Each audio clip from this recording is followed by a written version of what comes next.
All right, without any further ado, we're going to get the night starting for the day. Can I get everybody to please stand and rise for the inductees?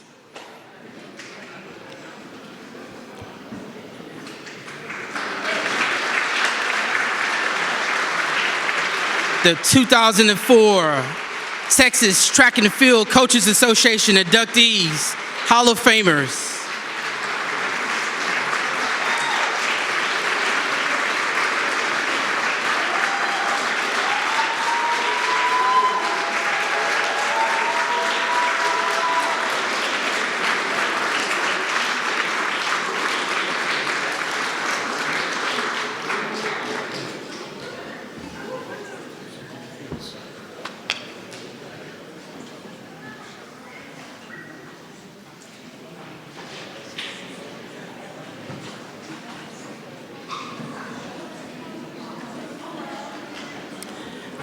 You can now be seated.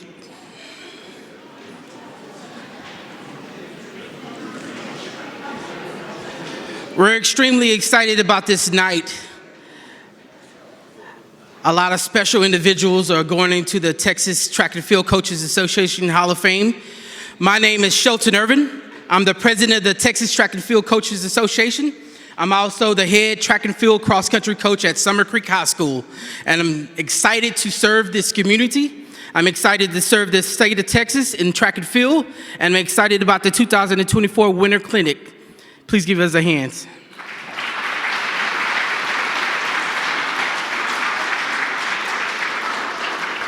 Your loved ones are going into the Hall of Fame amongst the best of the best in the state of Texas that we've had to offer.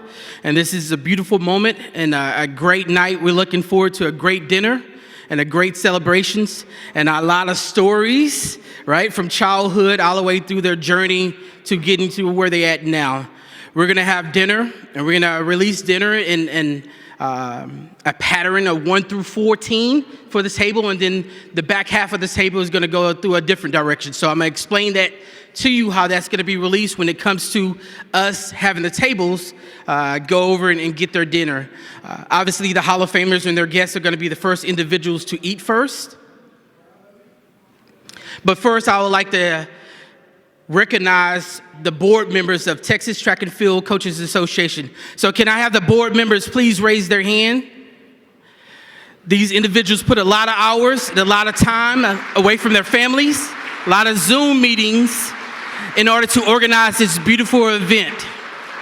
Without this amazing board that we have here at Texas Track and Field Coaches Association, none of this would be possible. And obviously without the sponsors that we also have that help this event take place. Secondly, we'd like to thank the Texas Sport Authority Hall of Fame for allowing us to host this event here.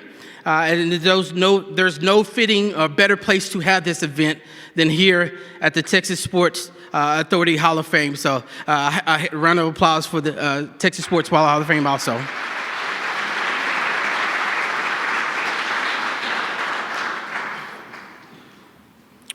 Are we ready for dinner? Ready for dinner? Tables 1 through 14, you guys gonna exit and you guys gonna go through this door right here in order to get your dinner. Tables 1 through 14, you guys are getting dinner to here. These are the Hall of Famers and their families. They're gonna eat first, they're gonna grab their dinners. Tables 15 and beyond, you guys gonna hold tight and wait for the message to get your dinner. We can start now. Let's get tables.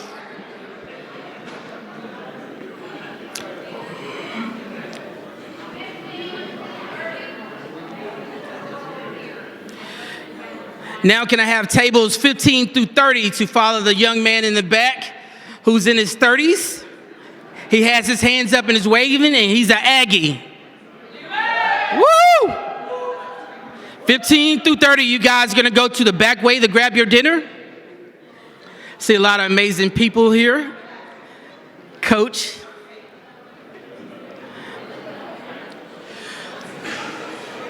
Good evening. We're gonna get the event started, the award ceremony portion of the event started for the day. So if I can get your undivided attention.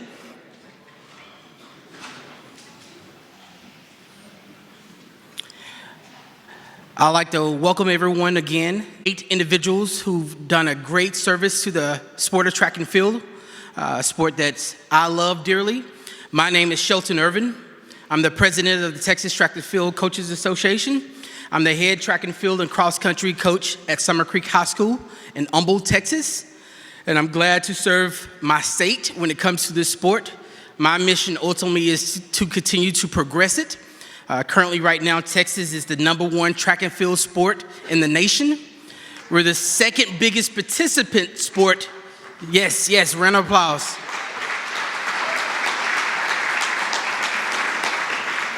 Track and field is the second biggest participant sport next to football when it comes to the country.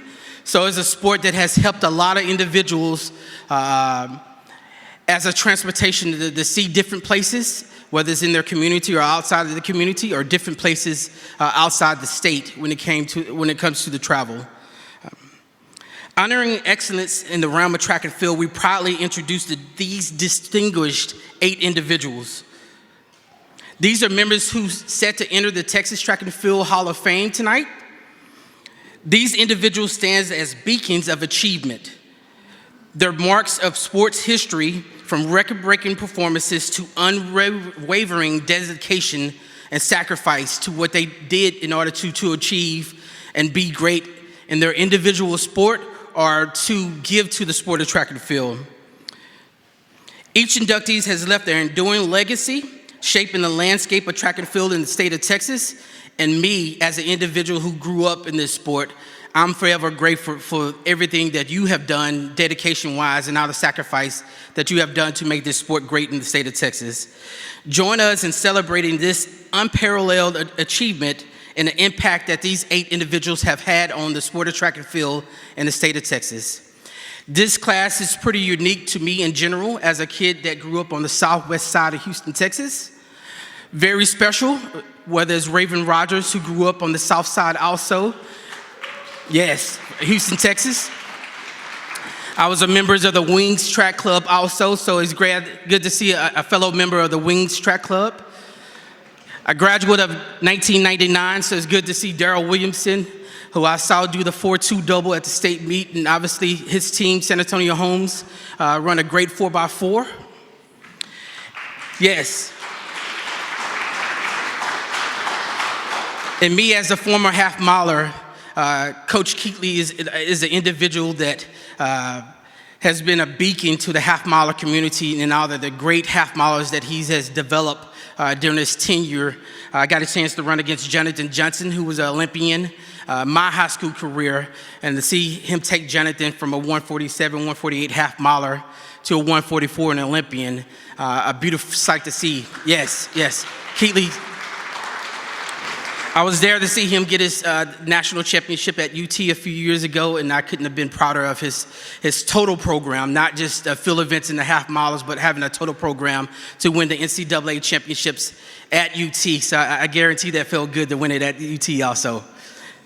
And then James Barr, as a guy who grew up in watching Texas relays and going to Texas relays and watching my teammate Bound on Commodity compete at Texas relays, what James Barr did when he got the baton, he made Texas relays into a special event, and he never forgot about the high school division when it came to how things were structured and how things can be better as a whole for the program. So thanks to James Barr, and I'm excited to see him go into the Hall of Fame tonight too.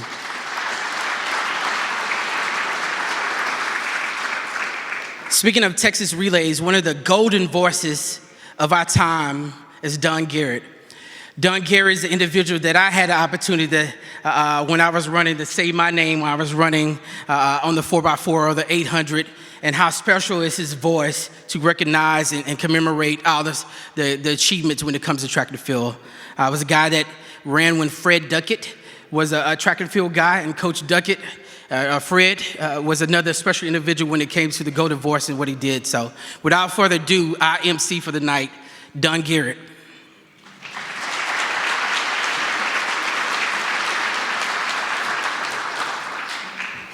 And thank you, Sheton. Let me also note this, in 2021, Coach Sheton was named the 2021 National High School Coaches Association Coach of the Year. So he's a wonderful person to represent this institution. I'm thrilled to be the presenter MC for this year's TTFCA Hall of Fame induction ceremony. I'm a lifelong fan of the great sport of Texas Tech and a 210 half-miler, so it doesn't really give me much on that part. But I love having the opportunity to be a PA announcer at track meets all around the Southwest. I did a little bit of math. I'm trying to figure it out. So I'm closing in on having announced at 500 track meets over 38 years here in the state of Texas and 6 other states. So let's get into some awards. And if I haven't heard back from the NCAA on Division II Nationals. I think if I do D2 Nationals again this year, that'll be the 500th. I'm hoping to still get that opportunity. The Moss-Eaddy Award is given each year in memory of 2 track athletes who left this world far too young, Hannah Moss and Kirsten Eaddy from the Sheton School. Hannah Moss was from SMU. The award is given to an athlete who has excelled as a track and field athlete, but who has also been heavily involved in their community and as a leader on their campus. One of the recipients cannot be here this evening. That's Addison Height, who was the 3A state champion this past spring in the 3,200 meters for Pilot Point. But our other recipient is here with a rather large entourage of family members in tow. Could Hannah Ford from Frisco, Panther Creek, please come forward to be recognized?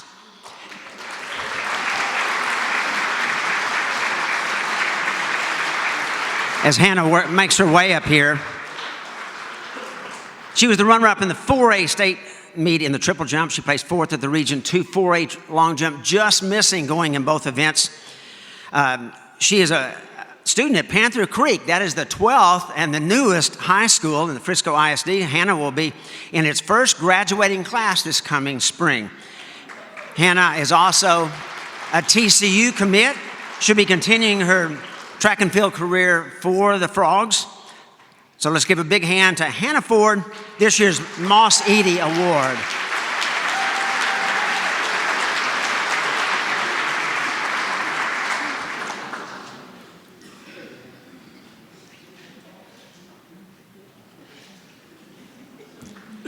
Now don't try to cash that at the bank. I'm not sure that it actually works, but there will be something to back that up.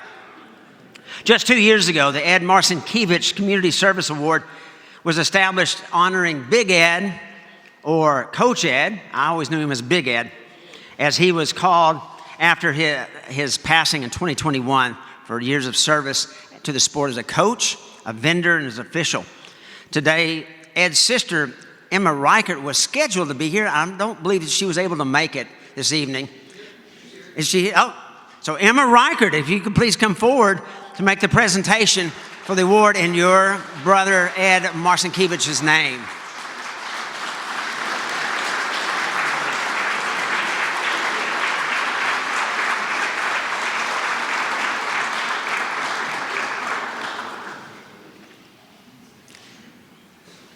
So this year's recipient, the Ed Marcinkiewicz Community Service Award, will be Chuck Estel.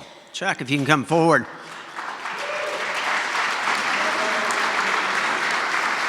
Chuck has been an official and a starter for almost 50 years. He has been an official of the Texas Relays for 46 years, officiating on the track and spotting for our announcing team frequently, plus pitching in to work with the large influx of awards given on Saturday. If you've ever been in the Texas Relays, you know the huge number of awards that we give out. Chuck always brings some good humor and his spotting skills to the announcing team. Always has more than a few jokes to share as he goes along that day, because that Saturday is the most hectic of the 4 days of the Texas Relays. Chuck has been a starter at virtually every level of track and field. He's junior high, high school, collegiate, and USATF. Welcome, Chuck, and award to Chuck for his award. See, you walked away before I had a chance. I was going to get him to come up and give one of his jokes, but... So with the induction ceremony moving back to a supper this year, we're able to introduce this year's Coaches of the Year of this ceremony. This is an amazing group of coaches again this year, and the TTFCA Executive Director Stuart Cantor and Board President Shelton Ervin, and I think Herb Shaner will also be helping with those awards. Herb Shaner, who we'll introduce later, will be making the presentation.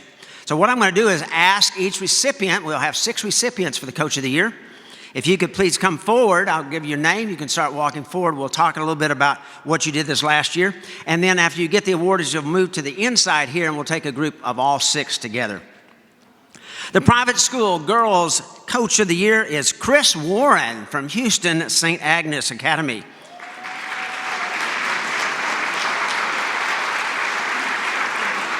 St. Agnes won the 6A TAPS 6A title for the 7th straight year and the 3rd year under Coach Warren. 80% of the scores that the TAPS meet this year are coming back next year, so have an attempt to 8-peat at that point. Now, I just made up that word, 8-peat, yes. 8th championship in a row. Coach Warren. The private school boys Coach of the Year is Isaiah Coleman from Bel Air Episcopal.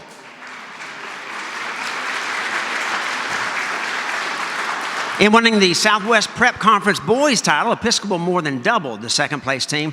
It was their first title since 2015 for Episcopal.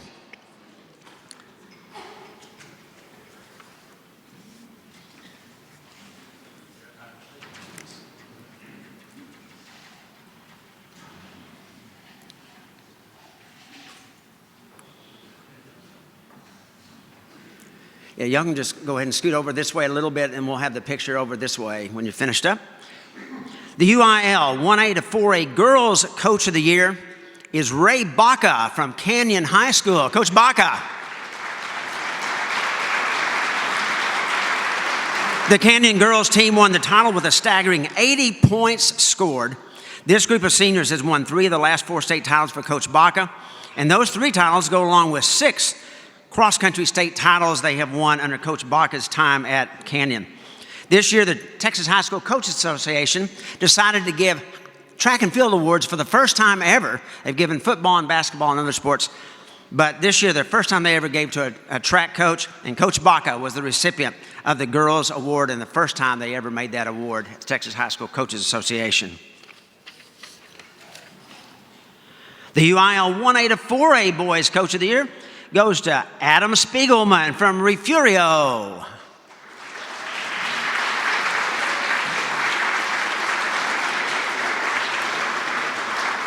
Now, it's a test of a true Texan if you pronounce it Refugio.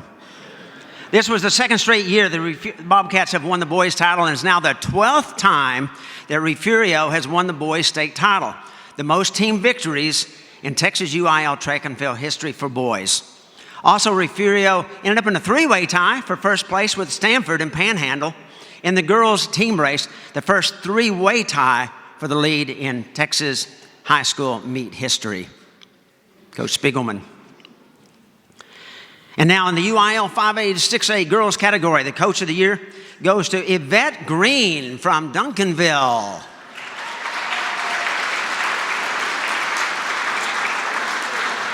Duncanville won their title in a hard-fought battle with Klein Forest. Ironically, the boys' team for Duncanville finished in second to the same Klein Forest team who won, so they just reversed it by genders.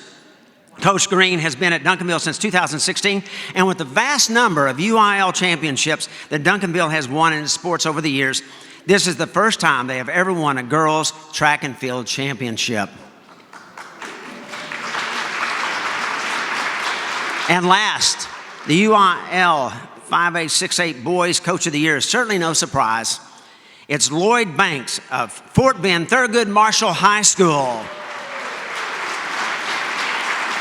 Marshall won the 5A team title in a very close team race with Frisco Lone Star, Red Oak, and Denton Ryan. The Fort Bend Marshall boys have now won the 5A title 6 of the past 8 years under Coach Banks.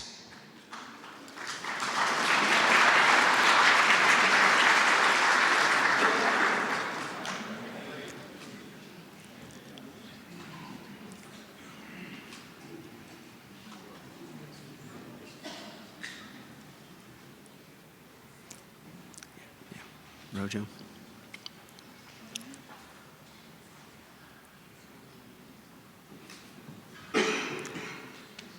So again, a big hand for our 6 winners of our Coaches of the Year.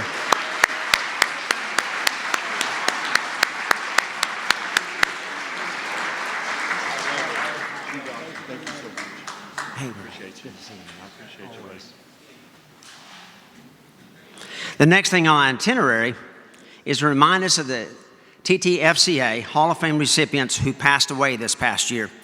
The list is both long and honorable. The first name I'll mention is not actually a member of the Hall of Fame, but Steve McBride, while not in the Hall of Fame, was one of the founders of the TTFCA. Also, Bob Richards, pole vault gold medalist in the 52 and the 56 Olympics, and a decathlete as well in the 56 Olympics, which I had forgotten until I researched that. He also may be best known being the first athlete to appear on a Wheaties box. That was Bob Richards. Dean Smith, the gold medalist on the 4x1 relay at the 52 Helsinki Olympics, and later a professional rodeo and Hollywood stuntman. You look at a lot of the old John Wayne being tossed off a horse, it's actually Dean Smith being tossed off that horse. Lee Williams, an All-American for TCU in the sprints, later the coach at O.D. Wyatt for 2 state titles, and coached that 1998 relay that set the high school record of 39.76 in the 4x1 relay that still stands 25 years later. Eddie Southern, the state champion at Dallas Sunset, an All-American at the University of Texas, and a silver medalist at the 1956 Olympics in the 400 hurdles. James Segrist, his nickname was the one-man gang from Bangs, the only male in UIL history to win a state meet single-handedly. He would then go on and run on relays at Abilene Christian that broke the world record in the 440 and the 880 relay 7 separate times, not the national, the world record. Would coach a state title team in track and field for Monahans in 1966, and then moved on to the college ranks where he coached Odessa College to 11 national junior college titles. Coach Segrist was also a member of the inaugural TTFCA Hall of Fame class in 2010. And the last Hall of Famer who passed in 2023 that we honor is Texas Southern alum Jim Hines. Jim Hines was the first man to ever run the 100 meters under 10 flat, fully automatic. That world record stood for 15 years. He won 2 golds at the 1968 Olympics, winning the 100 and anchoring the U.S. 4x1 relay. We are honored tonight to have 2 of his children with us representing the Hines family. His son, James Hines, and his daughter, Kimberly Anderson. Could we please have them stand?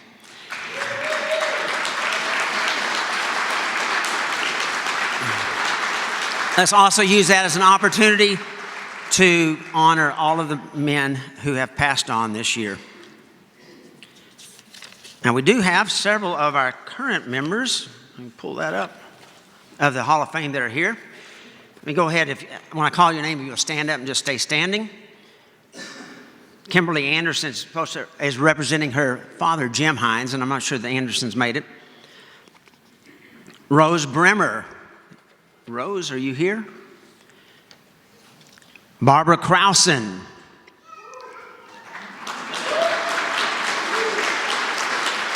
Shalindria Dulce. Terry Hairston. Clyde Hart. I know I saw Clyde earlier. Clyde Hart. We'll be referencing some of his great work a little bit later. Again, James Hines, if James was able to make it, representing his father, Jim Hines. Stuart Cantor, one of the other founders of TTFCA. I'm not sure if he made it. Roy the Robot Martin was scheduled to be here. Did Roy make it? He's still running here from Dallas, probably, is what he's working on.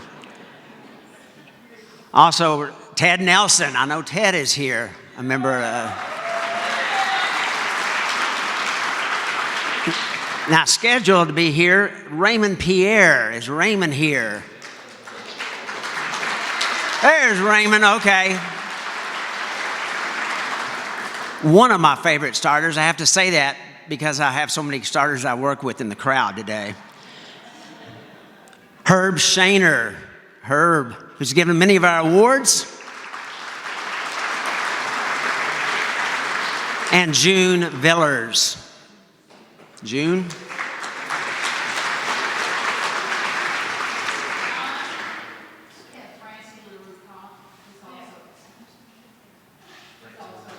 Who is that? Francie LaRue is here. Francie LaRue,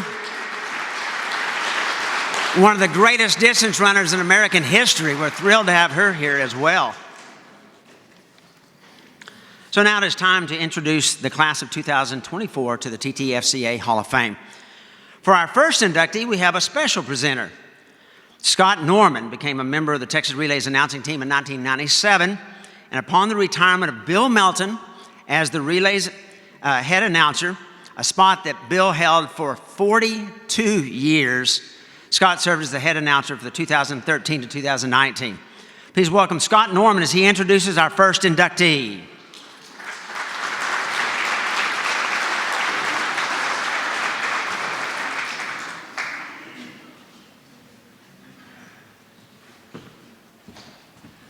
Don, thank you, and thank you for everything you do for track and field in the state of Texas. To be in a fraternity with someone like you and Bill Melton and Ron Franklin and J. Fred Duckett is certainly quite the honor. But good evening. Molly Kate, William, Beth and James, the Barr family, friends of James Barr, and track and field. What an amazing day. What an amazing place to stand here and talk about those that are the best that have ever been. I just think that is so amazing. If I'm a little emotional, it's because I am. The Hall of Fame, just saying it, should give you a lot of pride.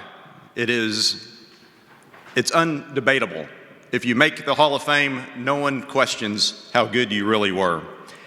And as I think about this honor, and while I certainly know that the Longhorns run in Myers Stadium, it's hard for me to separate James Barr with track and field and that of Memorial Stadium. And that's the same Memorial Stadium that turns 100 years old this year. And it's the very same place where James spent many of his nights on a couch preparing for another track meet or another football game. Belmont Hall. And we'll come to that in a little bit. And while James is certainly the caretaker of Neyland Stadium now, he is undoubtedly the fabric of Memorial Stadium and Myers Stadium. James, to me, is the portal of Texas track and field history because he simply represents the best that goodness has to offer track and field. And if you know James Barr, you know that what I'm saying is not hyperbole, it is indeed the fact. He defines the definition of a gentleman. And in a world that's not very considerate, James Barr is the most considerate person I know. And on a night like this, I think about those that came before James, because James is, at his heart, is really a historian. And I think about the link of Texas history, Texas track and field history that James is a part of. And it's a rare link because not everybody can be a part of that link. They can have it. But he is a link of the original chain that started over 100 years ago. Letcher Stark, who built effectively Memorial Stadium, Theo Belmont, which is now Belmont Hall, where James Barr actually officed for a number of years, Clyde Littlefield, with the man who everybody is judged by, Clyde Littlefield, and James Clark, who most people may not know the name, but he was a regent at the University of Texas in the original Clark Field, not the baseball stadium that most of you have actually maybe attended, but the original Clark Field that was right there on the outskirts of the original 40 acres. And I bring those names up because if you look at James Barr's official bio, I don't think it tells the story of James Barr. Yes, I believe, and I think most people would agree, that he is the best meet director in the history of track and field. Perhaps that's an exaggeration, but as Bum Phillips would say, even if he's not in a class by himself, it doesn't take a lot of time to call roll. But there is one thing that I do think is interesting, and it does kind of give you the idea of who James Barr really is. He was hired in 2003, is that right, James? As the equipment manager. And in 5 years, he became the director of the Texas Relays, the Clyde Littlefield Texas Relays. He was given the keys to the kingdom, if you will. And at that first meet, the Austin American, it wasn't called the Statesman then, called it the greatest athletic event ever held in the Southwest. The greatest athletic event ever held in the Southwest. And as I said, James is a historian, and I think about the people that we said came before James, and I think about the trip in 1923 that Coach Clyde Littlefield took to see his medley relay team compete in the very first Kansas Relays. And those same Kansas Relays were founded by Dr. John Outland of the Outland Trophy Award. And it's important because he got the idea of the Kansas Relays. He took that to Fogg Allen because he was a professor at Pennsylvania when he was in medical school. And that first Kansas Relays was important because then Coach Littlefield then took that idea to Theo Belmont and said, what Kansas is doing, I think Texas can do better. Texas needs its own relays. And that meet is important because on March the 27th, 1925, the first Texas Relays were held with 391 athletes and 4,000 people were there. Who here has been to the Texas Relays? There are a lot more than that now, James. So James, in a real sense, is a direct descendant of the dreams of those who came before him, and in part because of the incredible work ethic that he has showed every day that he was on the campus of the University of Texas. He's crazy smart, but he is deeply sincere.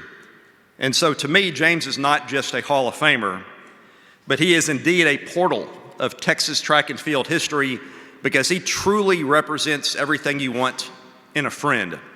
The Hall of Fame is great, and it's well earned, James. But if you know James Barr, he is a true Hall of Famer as a person. And that's easy to throw around, that type of cliche, but that is true. And I would say this, because I'm going to bring James up in a minute. In my judgment, when James's star really reached his peak was in 2019, when not only did Texas host another phenomenal Texas Relays, but it also hosted the national championship and the UIL state meet. And if you're in this room today, you know that in Texas, there is the real state meet, and everybody else is trying to compete with that of the state of Texas. So James Barr is indeed the undisputed best meet director in the United States, and he proved it in 2019. But like I said, I don't believe that's his legacy. The legacy of James Barr and the links that he has with track and field history is that he treated people the same. I don't care if your name is Ryan Krauser, or Leo Manzano, or Trey Hardy, or Ashton Zamzo. He treated those people the same way that he would treat the 1A discus thrower who got dead last in the state meet and was heartbroken. James Barr made everybody that came in front of him important because everybody that stepped on that track at Myers Stadium was important. Everybody that threw the discus or the shot was important. And James Barr is a man who walks in the will of God. And so, friends of track and field, I present to you James William Barr, Jr.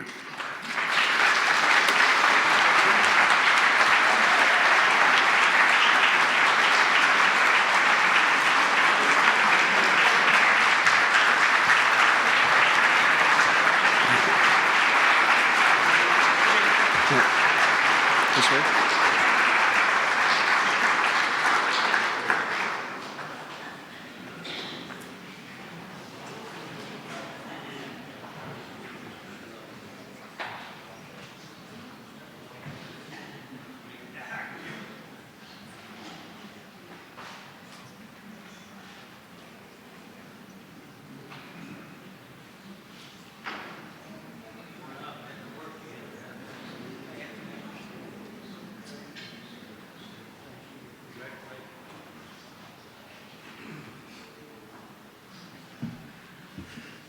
Oh, goodness.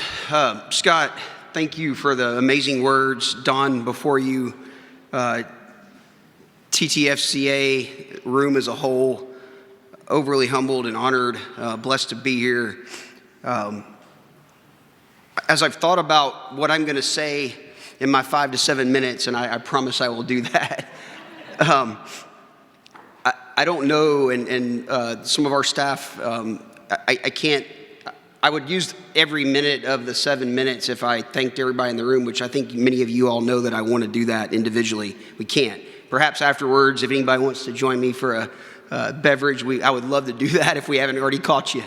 But what Scott said, I think I want you, if leaving here tonight, I want you to know that is an absolute heartfelt, my time at Texas, a heartfelt, really well described description of what I am, right? So I did try to respond to every email, every phone call, love every athlete, shake every hand, thank everybody I could during my time. But to start with, just want to thank my beautiful bride, Beth, and my daughter, Molly, Kate, and William, and my mother, Donna, and my brother, DC, and my dad, Jim, for being here. Certainly my other family, Marty and Rhonda, right behind.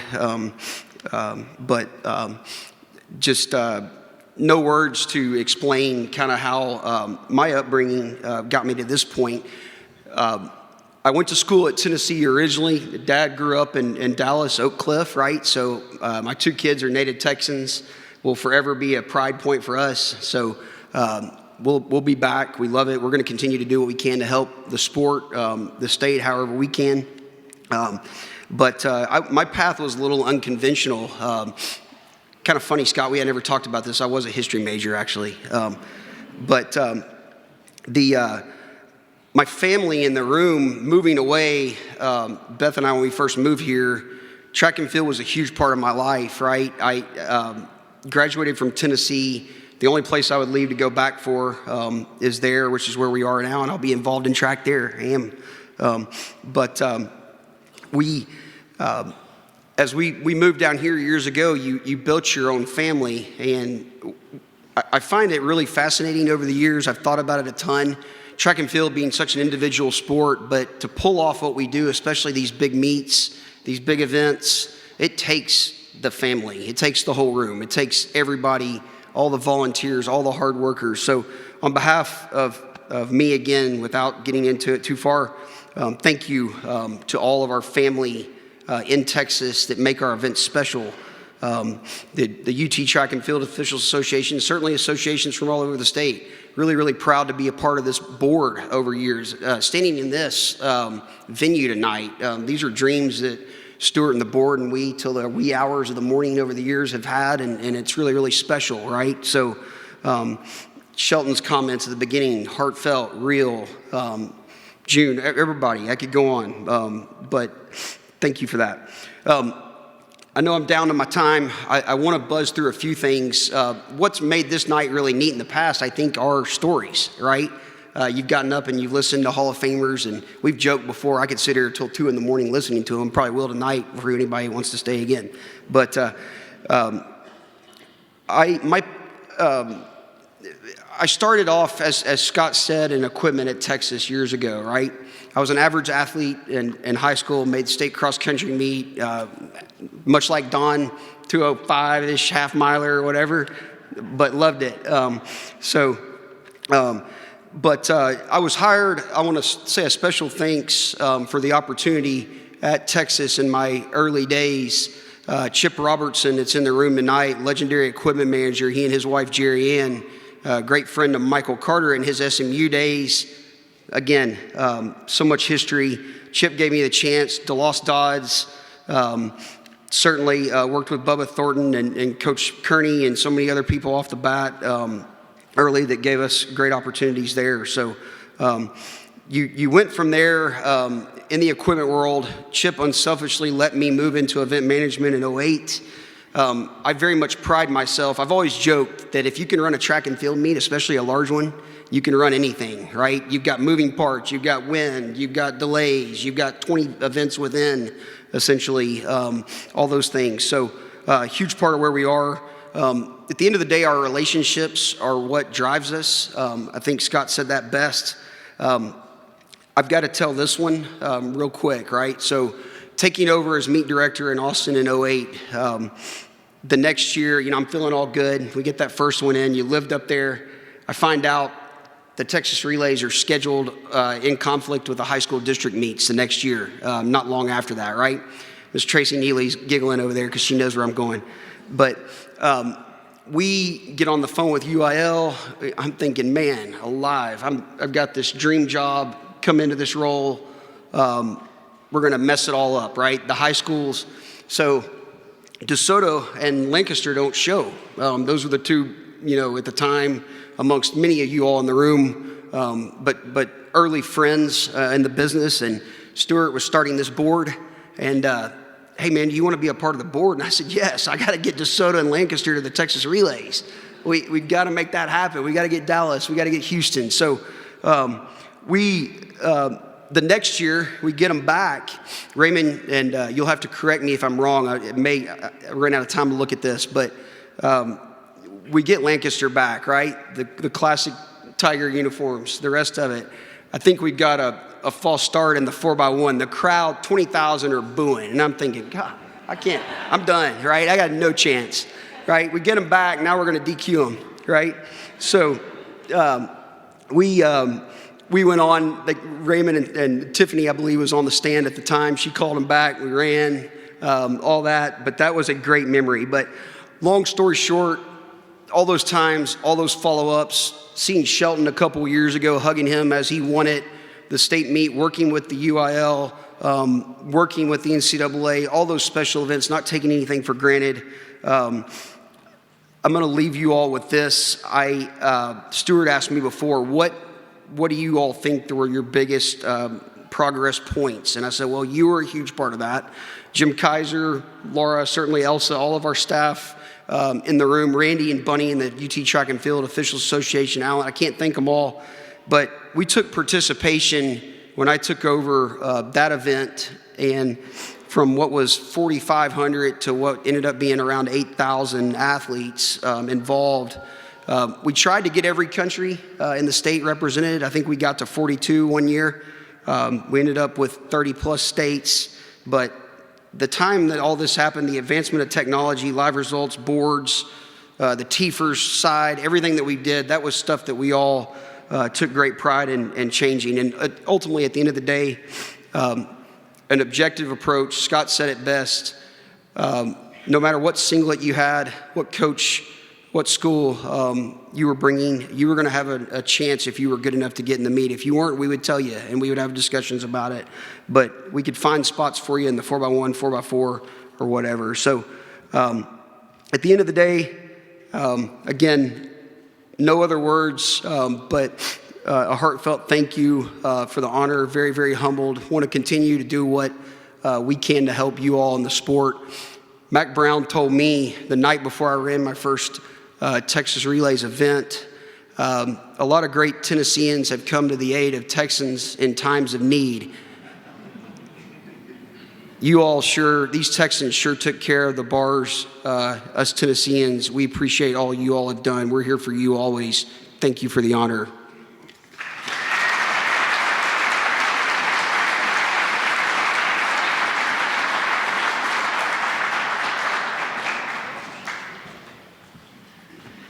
Yes, this last year there was 8,500 athletes at the Texas Relays. Fantastic for fans and a nightmare for researching for the announcers, let me tell you. Chris Beene is our next inductee. Chris went to high school at Lubbock Cooper High School back when that school was a little country school. He got his bachelor's and master's degree from Angelo State, where he was a two-time All-American in the decathlon. Coach Beene then spent time as an assistant at Texas A&M Kingsville, ACU, and Texas Tech, as well as time as the head coach at Wayland Baptist before he started his brilliant run as head coach at South Plains College.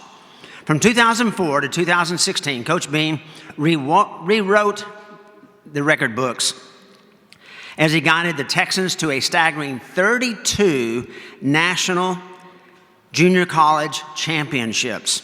between men's and women's indoor and outdoor titles, including an unprecedented 10 straight men's outdoor track and field titles, with the able assistance of Blaine Wiley, and I know Blaine was supposed to be here this evening as well. In 2016, Coach Beene left the coaching profession to enter the non-athletic workplace, but the allure for track and field coaching proved too strong for Chris to stay out of the field. He returned to coaching in 2019 to take the place of storied high school coach Tim Torres at Lubbock Coronado and moved to Anna High School as the girls' track and field coach just 1.5 years ago. Coach Beene, please step forward to receive your honor.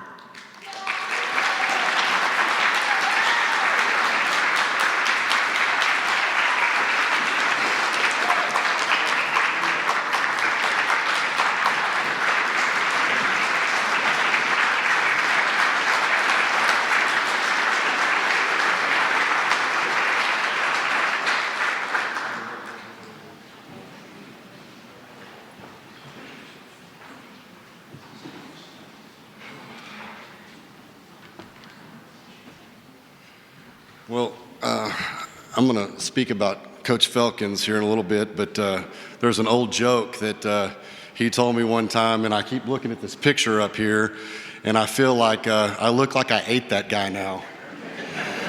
And he told me that joke one time. He was looking at one of his, when he won the Division I discus title, and said, "Hey, I think I look like I ate that guy." So sorry, Cliff, I borrowed your joke. I want to first thank Don Garrett. Man, you talk about a classy guy who does so much research. Every meet I've ever been to where he's the guy on the microphone has been just a phenomenal event. And so I first want to thank him for introducing me and getting all that research correct, and really appreciate him. And I want to thank the Texas Track and Field Coaches Association Hall of Fame. Coach Cantor, I appreciate you. Been in touch with you a lot. Barbara Krausen, who I think nominated me, and if I had been smart enough, I would have let her write my speech, because if you heard her when she's gone into a Hall of Fame, she is the most entertaining lady you will ever listen to when she speaks. The committee that gave me this honor, and I got to be honest with you, when we walked out and people stood and clapped hands, I felt like I was dreaming. I mean, it's so surreal. This moment, and I don't know if others feel the way I do, but this was never something I could have dreamed up in any way, shape, or form. I do want to also, I know Hannah Ford came up and got an award, and now that I am at Anna High School working there, Frisco Panther Creek is in our district, and I have not figured out a way to beat her yet in any of the events that she does. So she is something special. I want to use my time to talk about this. You know, people say that it's not what you know, it's who you know. And that's where my speech is going to come from, because I give the Lord all the glory. Jesus Christ is my Savior. And the people that He put in my life for me to be able to even be here tonight, some of them are here, and I want to kind of talk about them, because this award really isn't about me. I was smart enough to listen to people, to be mentors, because there's only two ways to learn. You either go through the hard knocks of learning it on your own, or you're smart enough to open up and let somebody mentor you. And if I teach anybody anything here that's a coach that's listening, I was smart enough to go find the smartest person in the room everywhere I went to a meet and sit down and learn what they wanted to give me. And that was probably maybe the most wise thing that I've ever done. But the good Lord has put mentors in my life. And I'm going to start with Coach Sperry, if you will stand up. Chris Sperry was my high school coach. And I may be the first one to cry up here, so I'm sorry if I do. I went to Angelo State to be a decathlete because of him.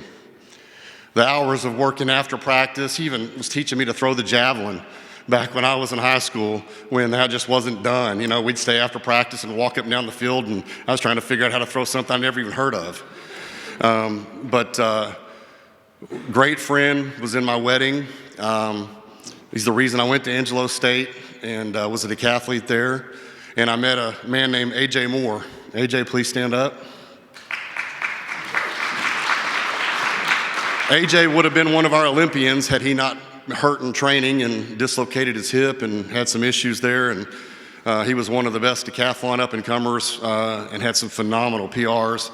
But he coached me a little bit at Angelo State and got the job at Texas A&M Kingsville. And I was graduating that December, and he decided, hey, you want to come with me and be an assistant coach for me? And I'm like, man, I want to be a college coach right off the bat. Man, I'm coming. So I went and started working on my master's, went down to Kingsville, and he opened the door for me for college coaching that would not have been open maybe if I had not done that. And so another person that God put in my life to open doors for me. Coach Kittley and Coach Felkins, if you will both stand up.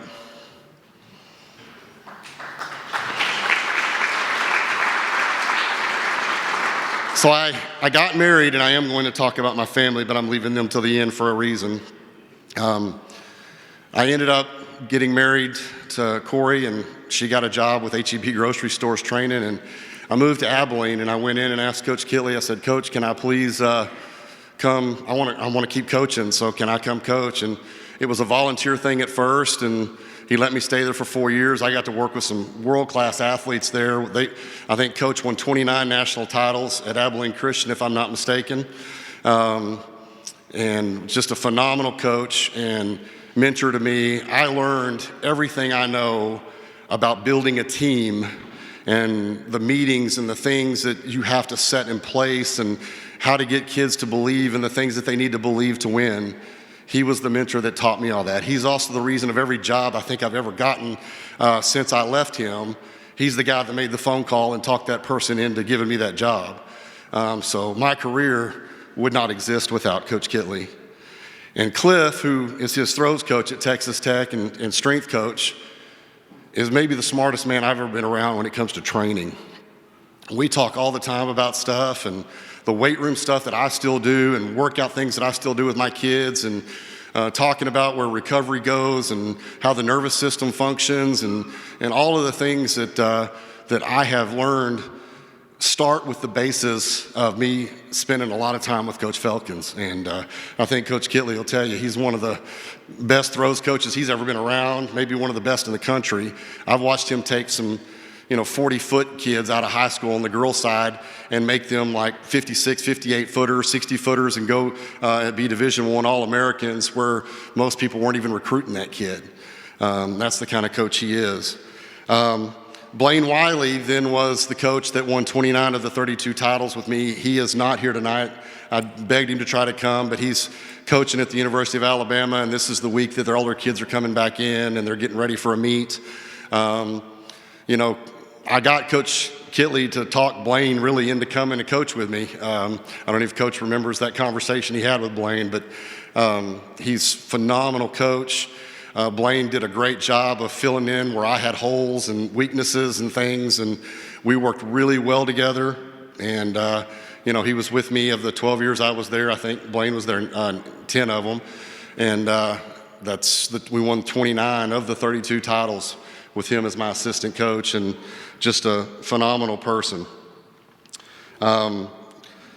Coach Tubb, I want to mention him. He was my athletic director at South Plains College, and he was one Coach Kittley definitely had to talk into letting me come take that job, and I'm glad I did. And Coach Tubb was my athletic director, and he's retired since then, but really wanted to win and really supported us and did a great job. And, it's good to have an athletic director that's got your back.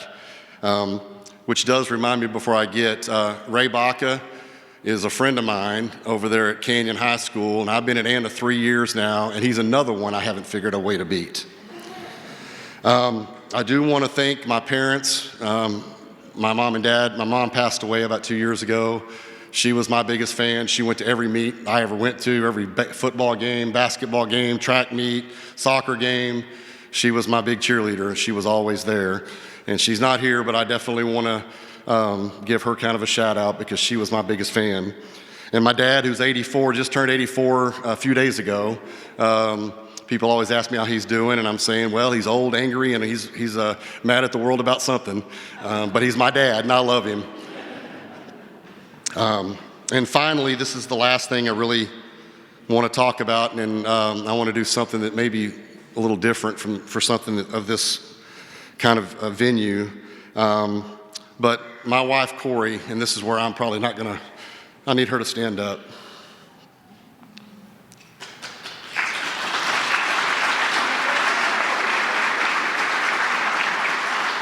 My wife has been fighting pancreatic cancer for over a year. We've done all kinds of treatments and everything else, and she's at a point where the doctors aren't hopeful. But I have friends like Cliff Felkins, who's been helping me find some other naturalistic stuff to help her keep going. We're working on a place in Mexico with an experimental treatment. We've been raising funds, and Coach Barr and his wife that are at Anna have helped us raise funds to try to raise the money to send her for treatment.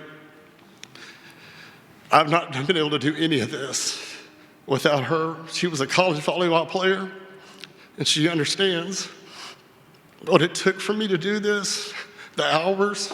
She always backed me. And I'm trying to be there to be her backing now while she battles this. I want Faith, my daughter, and my son Sage to stand up.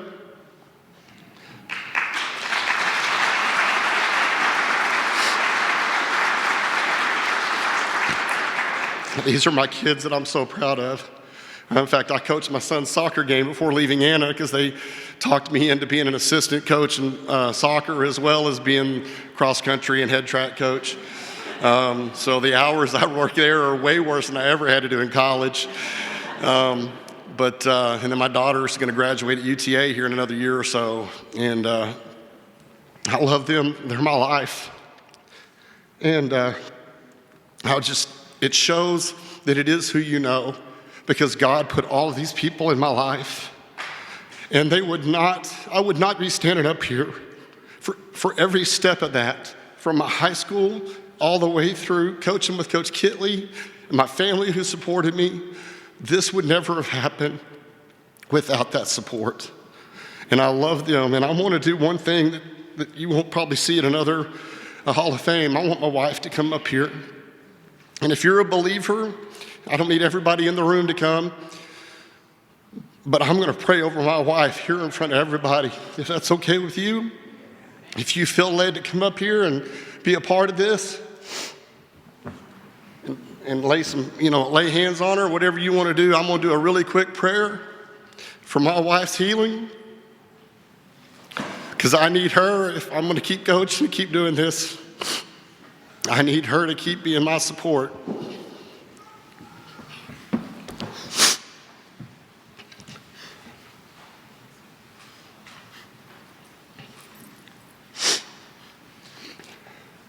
Thank you.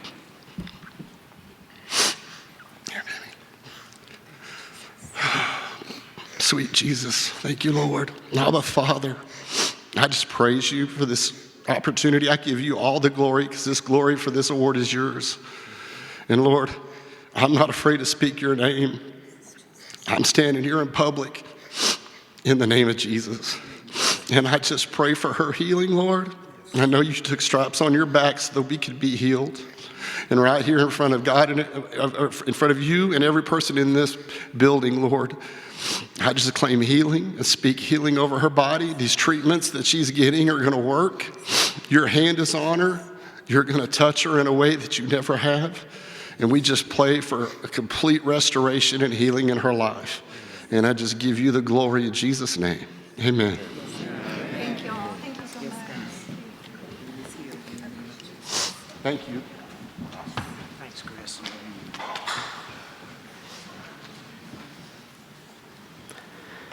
One of the beautiful things I always love about track and field is the people that love track and field are a family, a congregation.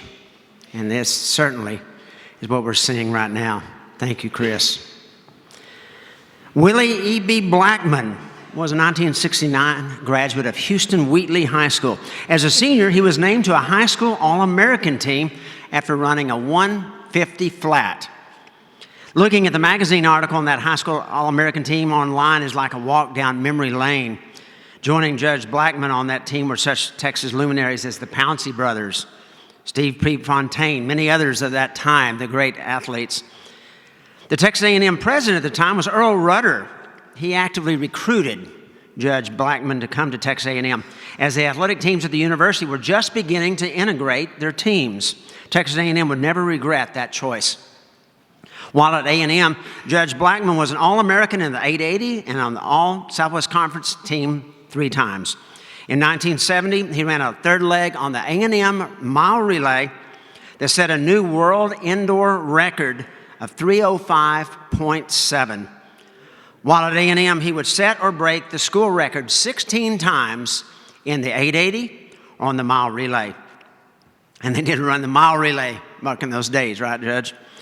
Graduating from Texas A&M, Judge Blackmon would next gain his JD, his jurisprudence doctorate, from the Thurgood Marshall School of Law at Texas Southern before entering a career as a military attorney. In the mid-90s, Judge Blackmon became a municipal court judge and served the city of Houston for 10 years in that role. Judge Blackmon was inducted in the Texas A&M Athletic Hall of Fame, and he was a co-founder of the Texas A&M Letterman's Association. In 2005, Judge Blackmon received Texas A&M's Distinguished Alumni Award. Please help me welcome Judge Willie E.B. Blackmon up for his induction.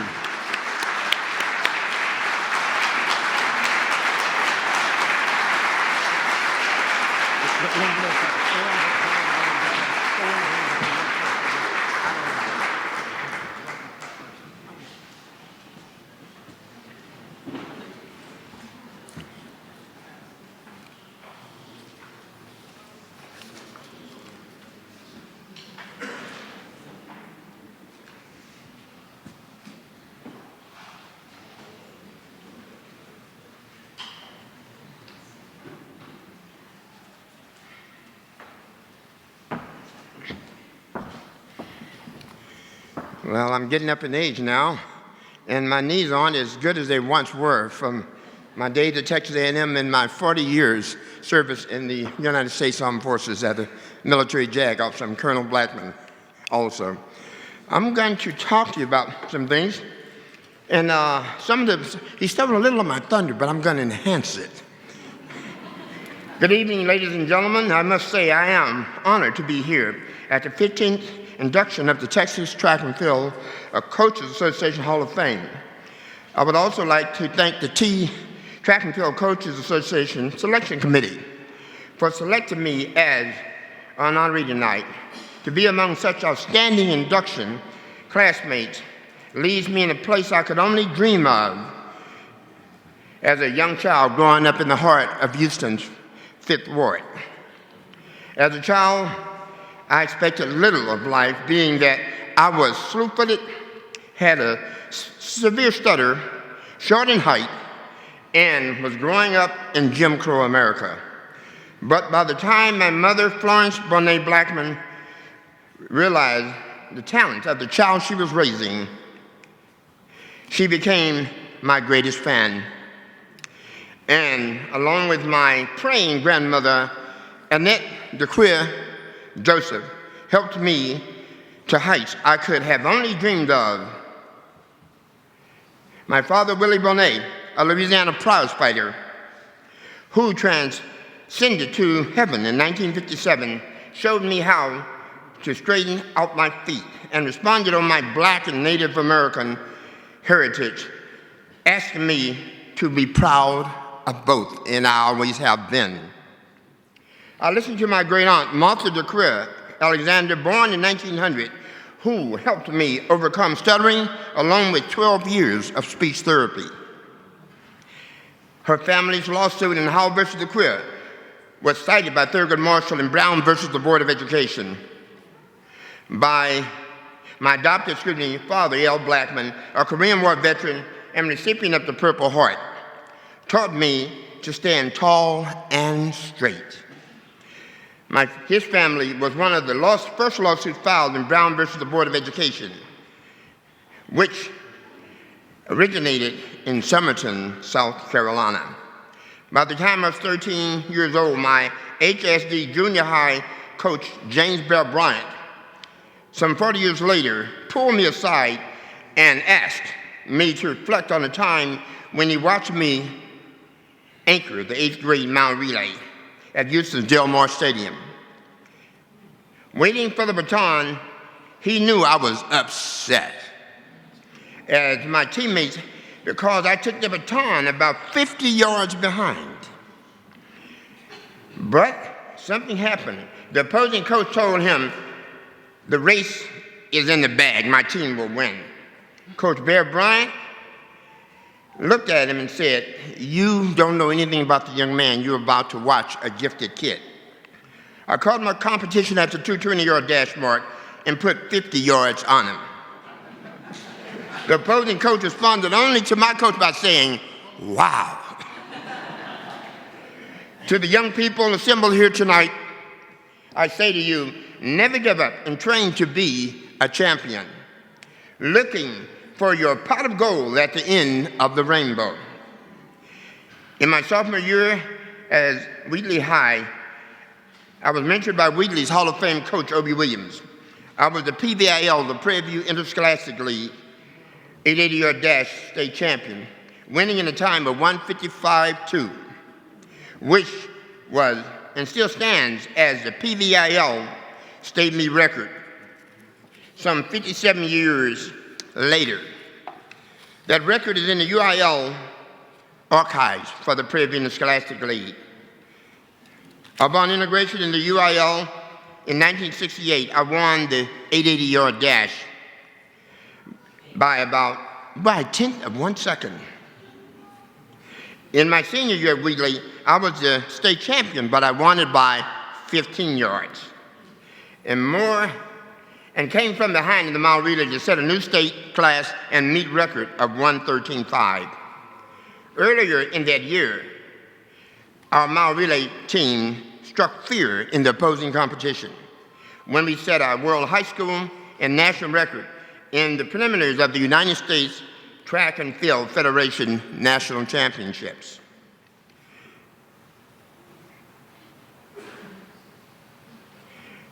In the finals, we broke both again, winning by about 30 yards. Even with the target on our backs, we went on to go undefeated and won the admiration of a young state senator named Barbara Jordan as she left her state senate position and came to her chambers and asked us to go to UT's Memorial Stadium and win it for Wheatley's High. We did not disappoint Senator Jordan.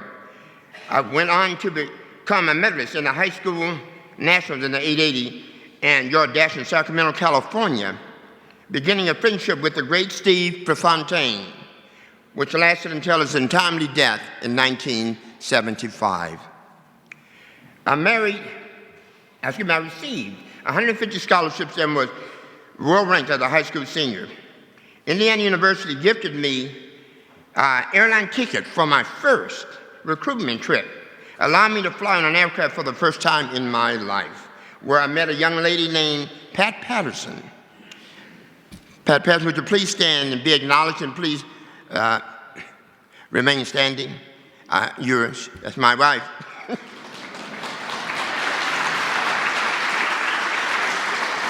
She was with her All-American companion they both had tried to recruit me to become a Hoosier. Still trying to figure out what that is. But Indiana University lost to such schools as the University of Texas, Notre Dame, Baylor, LSU, Oregon, Berkeley, Cornell, and Princeton.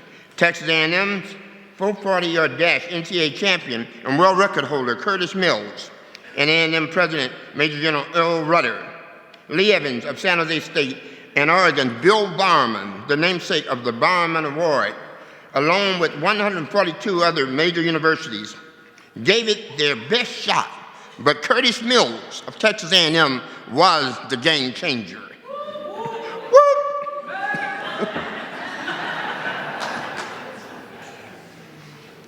As an Aggie running the third leg on the indoor mile relay at the USTFF Indoor Nationals, I handed the baton to Curtis, who left Villanova's Larry James in his wake. The A&M team set 3 world records that year and was outstanding university team at the Texas Relays, Kansas Relays, and Drake Relays, 70 through 71. We won the Southwest Conference meet in track and field championship and lost in 1971 by 1/2 of 1 point. Oh, the joy of victory and the agony of defeat.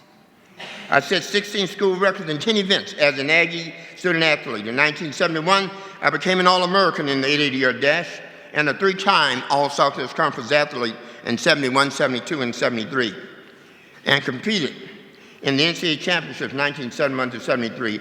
In 1970, I qualified for the NCAA championship, but withdrew due to an injury.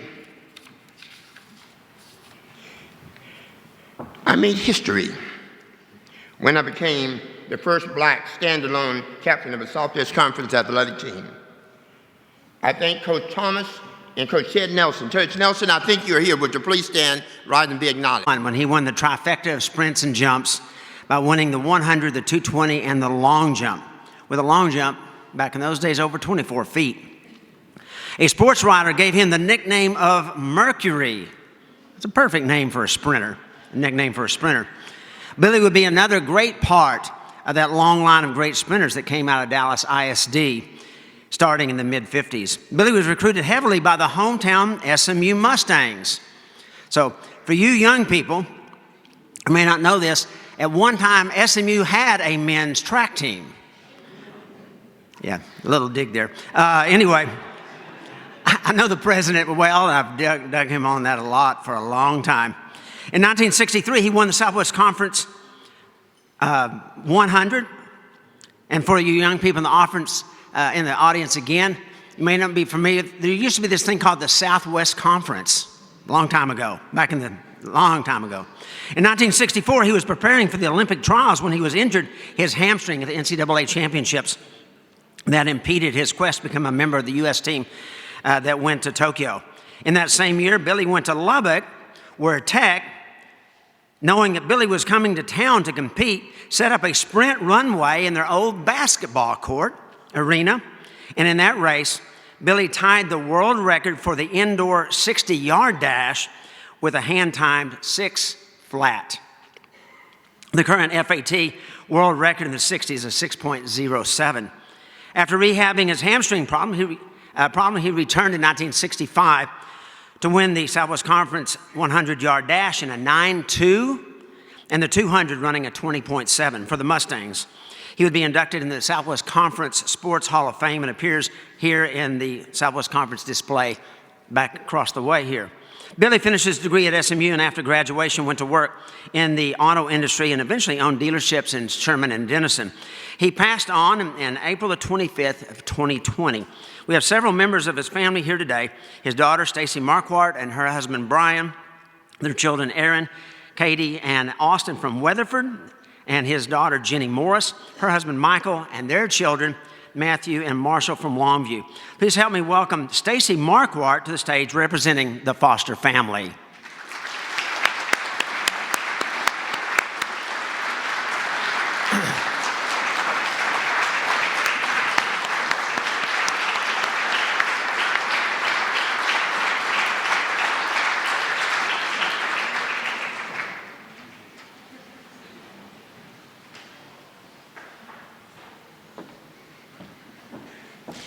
Wow, I'm so proud of my dad. Can y'all hear me okay? What an honor this would be. My dad I don't know if he'd be here tonight. He was very shy. But my dad was very humble. He was very quiet. But my sister and I growing up, we knew that my dad ran track. We had no idea he was this good at it. But it was when I was in 8th grade and I tore my hamstring and my dad pulled me aside and he told me about an injury that happened to him running the 100-meter dash with SMU. He won the race, he made sure I knew that, but as he was going through the finish line, he put really far, and he said too far, and he tweaked his hamstring. And it was this injury that would eventually keep him from the Olympic Games, or trying for the Olympic Games, and actually it ended his career just a few years later. But I'm just so proud of him. He never actually bragged about anything. He was so humble, but he always had fun stories to tell us. Like at SMU, the SMU football team liked to play tricks on my dad and the other track members.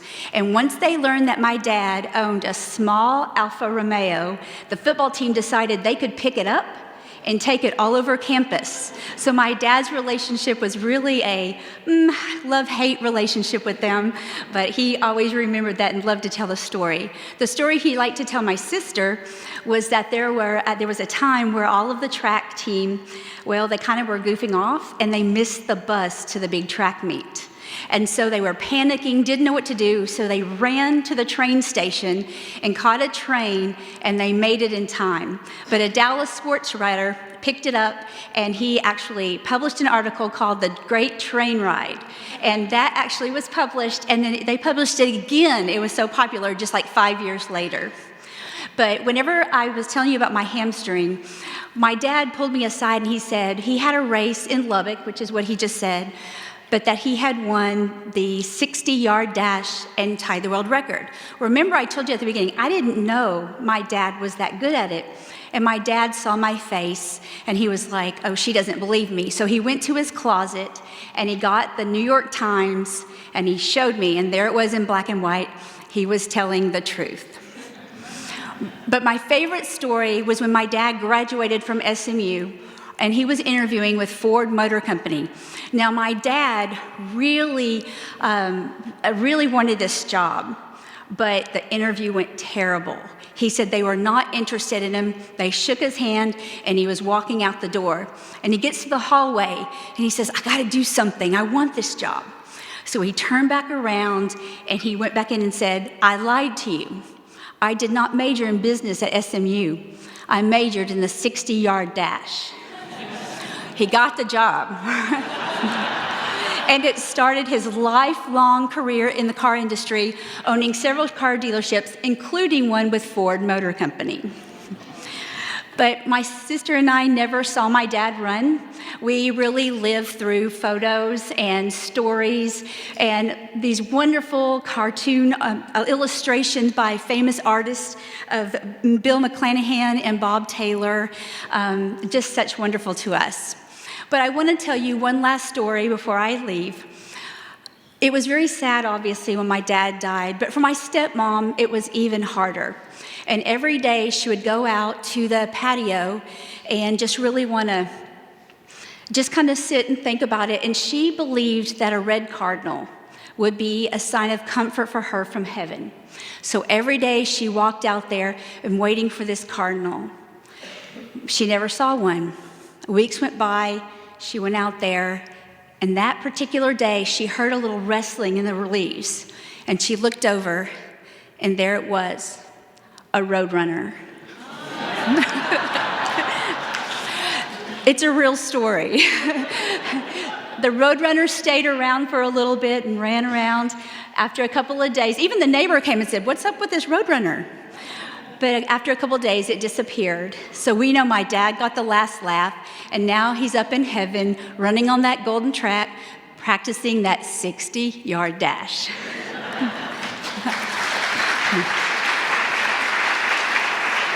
So on behalf of me and my sister and our families, thank you so much for this recognition. Knowing that going through these stories and thinking about all this was just like a big hug for my dad. Thank you.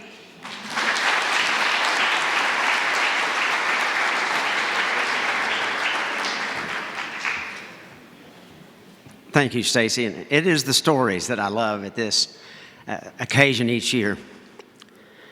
The first time I ever saw George Wesley Kittley in person was in 1974 at the Texas State meet. That year, Big Sandy had a storied mile relay that would run in the Class B. Back in those days, it was Class B up to Class 5A. That they felt like that they could compete with a mile relay at any level. I was not there as an announcer. I just loved attending the greatest state meet in the U.S. The Class B mile relay began, and like so many other races at the state meet, it was neck and neck from the very beginning, trading back and forth. As the exchange neared, I looked down at the exchange zone, and I saw that Big Sandy had this extremely athletic guy stepping out on the track. And that Rule had this skinny kid who probably did not weigh 110 pounds sopping wet about to take the baton. The big Sandy runner took off fast, builds up a lead, but that little skinny kid from Rule, that's Wes Kittley, as you know, began to make up ground and ended up passing the big Sandy runner before the exchange zone. That Rule team was made up of freshman Wes Kittley, his older brother Rob, small town, he's going to have a lot of family on a relay, Tommy Cornelius, and Wes's first cousin, Art Briles, who went on to coach 65 football wins at this school that we're on the campus of right now. That Rule relay team would set a division record that would stand for over 20 years. And what about that big Sandy kid who lost the lead to Wes? I think Lovie Smith has had a pretty good job as a coach over the years. After winning several more state titles for Rule in the 800 and 880 and the mile relay, Wes would go to ACU as a walk-on. At ACU, he went from a walk-on to a 3-time NAIA All-American in the 800. Upon graduation, Wes never left campus. He became an assistant coach for Don Hood, who's also a member of this Hall of Fame. And in 1985, he became the head coach for the women's team. And after that, in that span from 1985 to 1999, then he became the coach of the men's team after that. From 1985 to 1999, Wes would win a staggering 29 national championships between indoors and outdoors men and women, the second most titles for an NCAA coach in the history, and he would coach 12 Olympians in that span. In 1999, Coach Gerald Myers enticed Wes to come to Lubbock and take over a Red Raider program that had never won a Southwest Conference or a Big 12 team title in track and field. It would take a few years for Wes to work his magic in Lubbock, but by 2005, the Red Raiders would win their first ever men's Big 12 track and field championship. Tech has now won 11 Big 12 team championships in Wes's tenure. And in 2019, the Red Raiders would win the NCAA Division I national men's title in Austin. That's the first ever Texas Tech men's team to win a national championship. And I had the great honor of being one of the announcers at that meet. Entering his 25th year at the helm of Texas Tech, Wes has racked up an impressive numbers: 31 NCAA Division I national champions, 283 first-team Division I All-Americans, 200 Big 12 champions, 16 top 10 NCAA team finishes, and 19 Olympians and 8 Olympic medalists. Welcome to the stand, Coach Wes Kittley.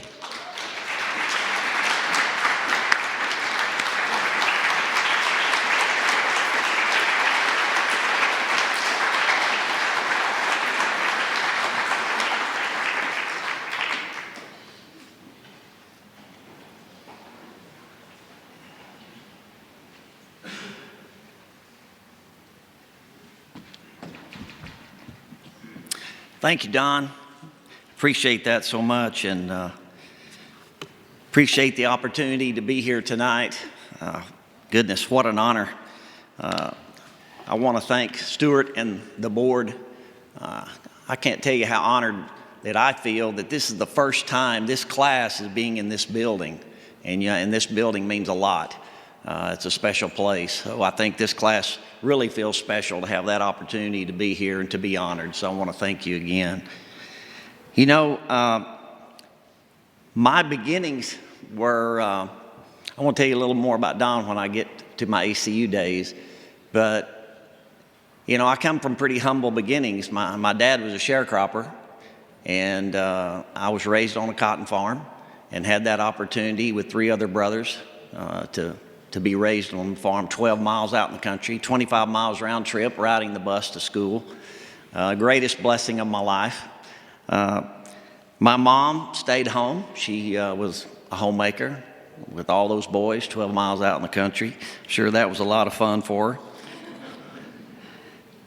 My brothers, you know, we were all in athletics and all loved every sport. And I was a number 2, so I got to follow my older brother, Rob. Had the great honor, as Don mentioned, to run on that mile relay as a freshman with those 3 other seniors.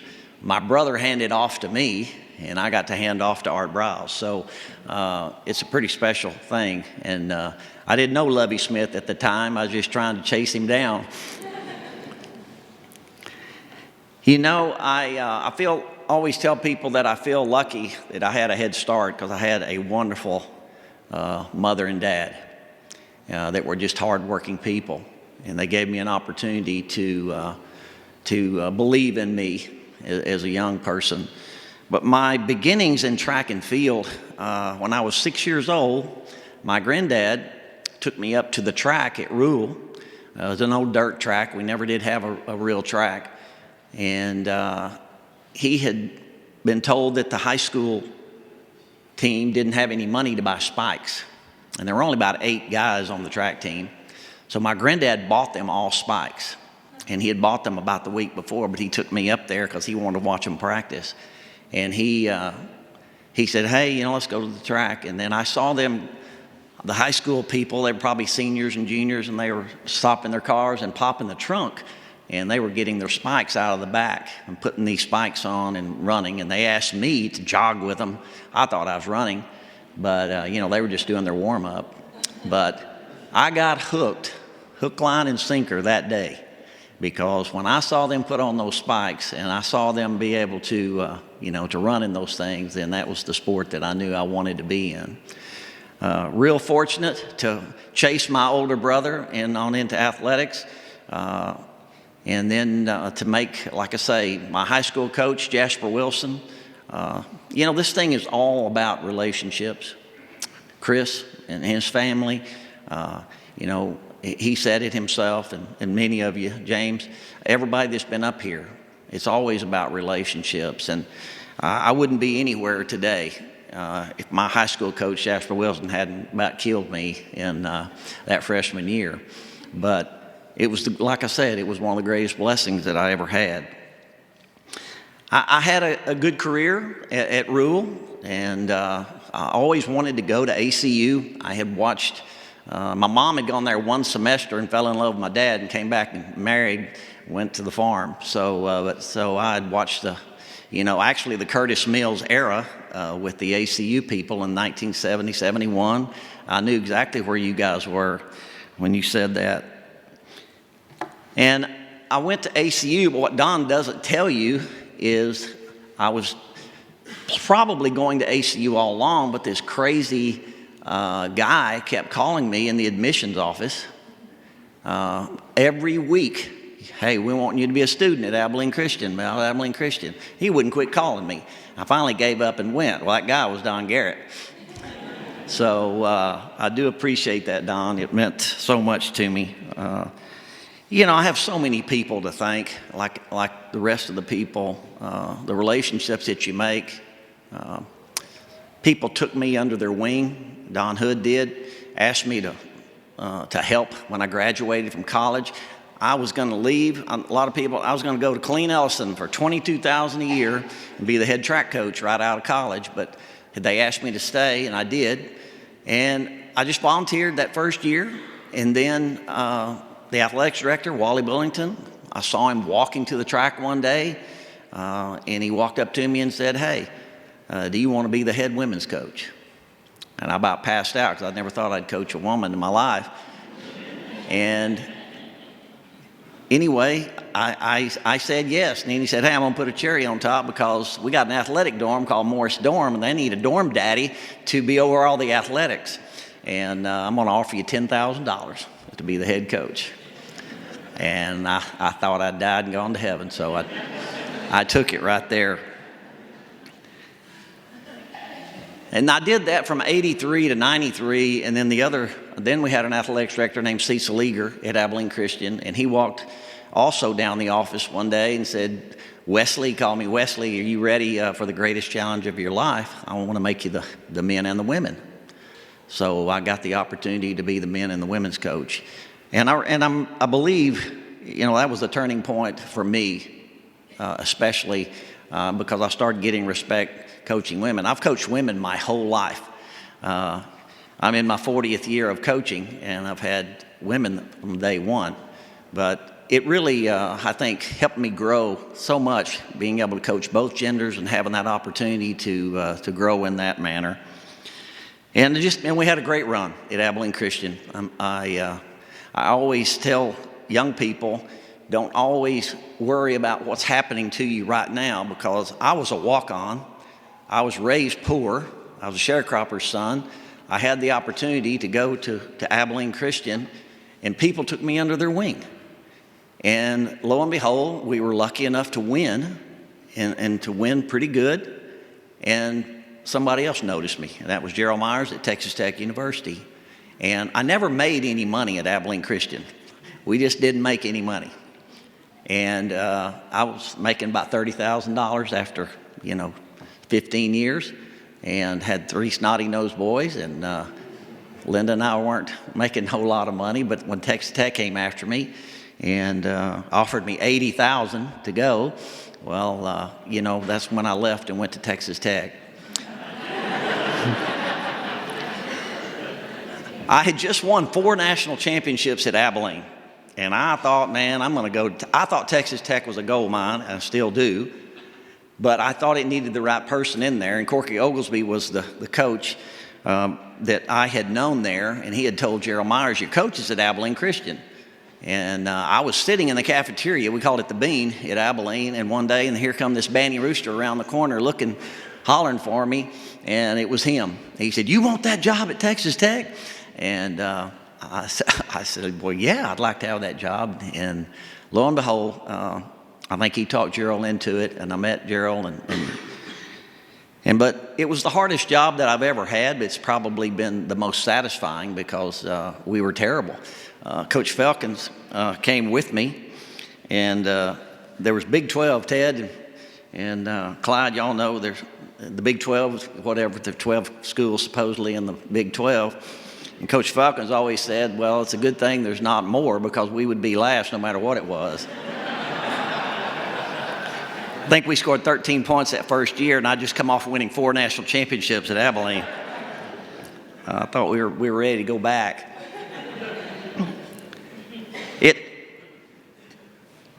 Wouldn't any of this happen. I love getting up and going to work every day. I turned 65 this past November, signed a 7-year contract. I'm not a big golfer. I love getting up every day and doing this and having the opportunity to make a difference in somebody's lives, especially these young people, and to have the opportunity to do something that I love. Like I say, I got a head start because my granddad took me when I was 6, and I've just been hooked ever since. But I have recruited for 40 years. So I've been recruiting a long time. But the best recruit that I ever had is this blonde sitting right over here, my wife, Linda. She's been with me the whole time. We have 3 wonderful boys. We got 7 grandkids. She quit teaching to stay home for 13 years till they all went to school. They adore her today. She sacrificed more than any of us, and it's been way harder on her to put up with me and to do what I love to do.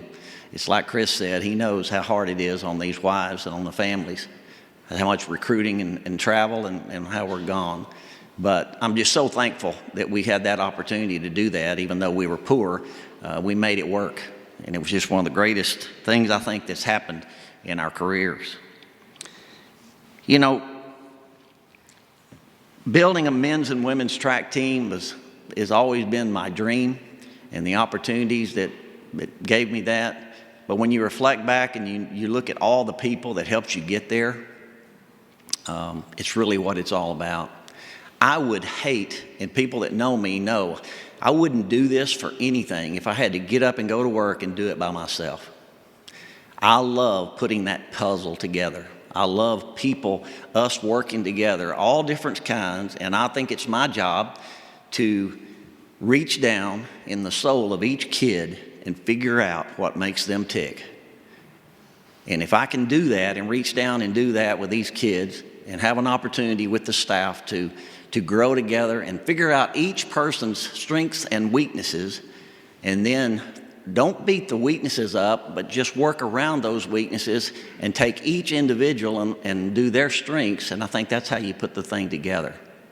And I've been very fortunate to be able to do that because of the people that have helped me.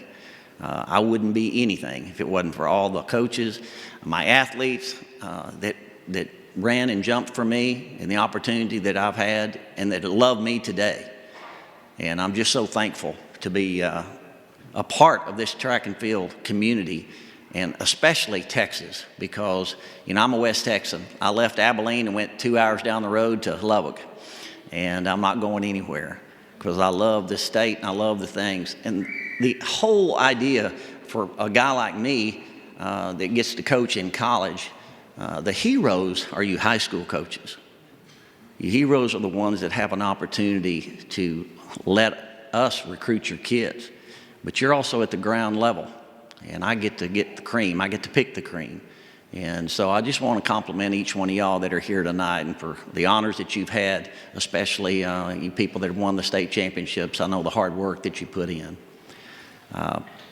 You know, in closing, on my team, I had a young lady, and she's now a head track coach at DeSoto, but we had a motto on our team, and she wanted it. I gave her the idea of one, but it's called HDMUA. And we have bracelets that we wear, and it simply means He didn't make you average. And God didn't put us here to be average.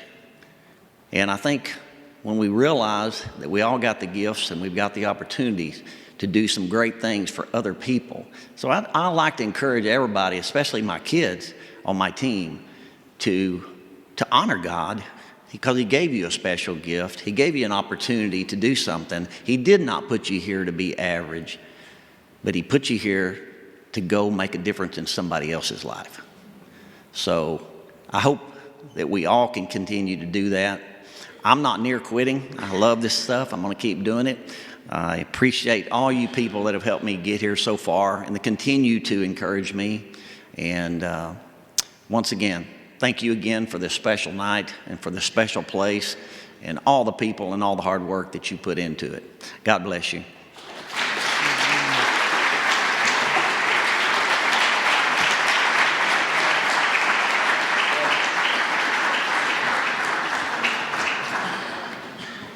And folks, we still got some gold medalists coming up in just a little bit.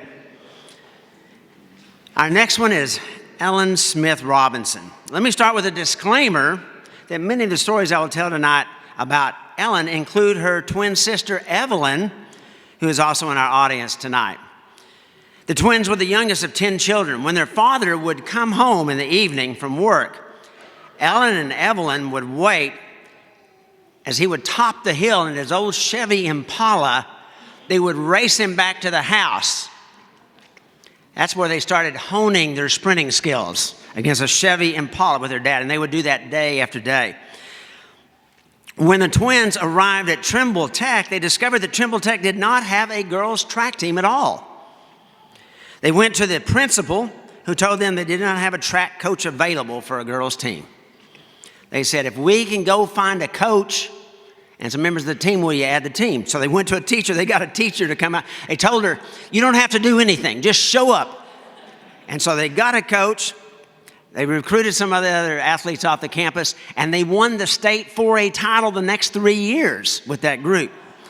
All of a sudden, that teacher looked like she was a master coach. That start of great Trimble Tech sprinters continues to this day, as Canondra Green won the 4A 100 and 200 just 2.5 years ago and is now running for the University of Texas. After that great high school career, both Ellen and Evelyn were recruited by many different schools, but Texas A&M won the recruiting battles for the twins. The twins, along with Early Douglas from Mart, Texas, would be the first black freshman recruited to run for the Aggies. In 1981, Ellen received All-American honors by finishing third in the NCAA meet in the 400 hurdles. In 1982, she would pick up 2 more All-American honors running on the 4x1 and the 4x4 relays. And on both of those relays, she was joined by her twin, Evelyn. Ellen would go on to a long career in teaching and coaching. She has been a USATF certified official for many years and has worked at the Texas A&M home meets and other venues. I know that I've worked with her at some of the Stephen F. Austin meets. Please welcome to the stand one of the few people I know that is faster than a Chevy Impala, Ellen Smith Robinson.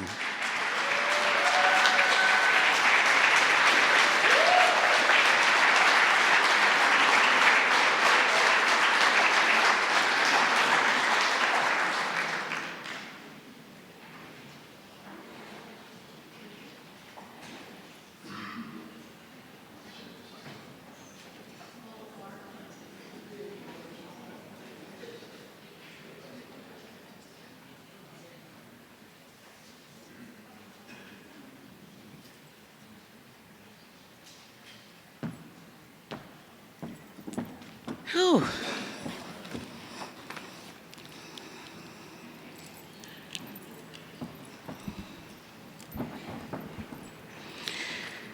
Hello, everyone. First and foremost, I want to extend my sincerest thanks to those who thought I was deserving of this honor. Your confidence in my coaching techniques is both touching and very reassuring. I promise I won't let this go to my head, but maybe just a little bit. As he stated, babies of 10 kids run track. Mom and dad fell in love with us running track. It was not a meet they did not attend. They were there. Daddy in the stands. Mama said just boo-hooing, that's my babies. Crying and whistling all the time. And as he said, track's been our life forever. And we did think we could beat that Chevy 63 Chevrolet. We did. And he always won, of course. Started the program at Trumbull Tech, as he said, and a year before the pandemic, we got a call from A&M, told us we were the first African-American women to run track at Texas A&M. And so we're like, what? We're Googleable? So yes, we're Googleable.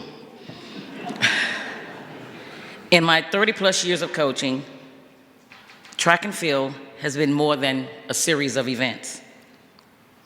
It's like a long-distance race, filled with hurdles, which I did, not by choice, but because Charlie Thomas and Ted Nelson was tired of my twin and I running the 400. She win one week, I win the next week. She win one week, I win the next week. And so one of them said, Ellen, you run hurdles.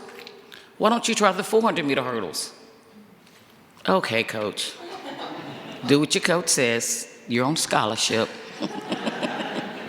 So in the meantime, when it was all said and done, she ran the 400, I ran the 400-meter hurdles.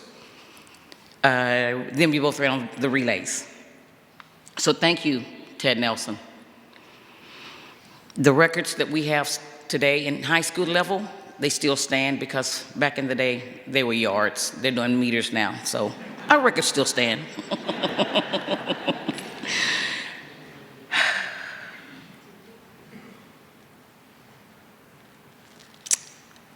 A special shout out to some of my athletes that are here. I believe it's Brooklyn. She's here. Is there anyone else? Thank you so much. One of the athletes took me to state every year.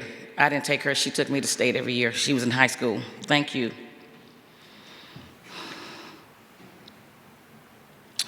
It's, again, like not a sprint, it's a marathon when it comes to track and field. So I guess I owe a medal to my athletes as well. It's been a journey of growth, perseverance, and teamwork.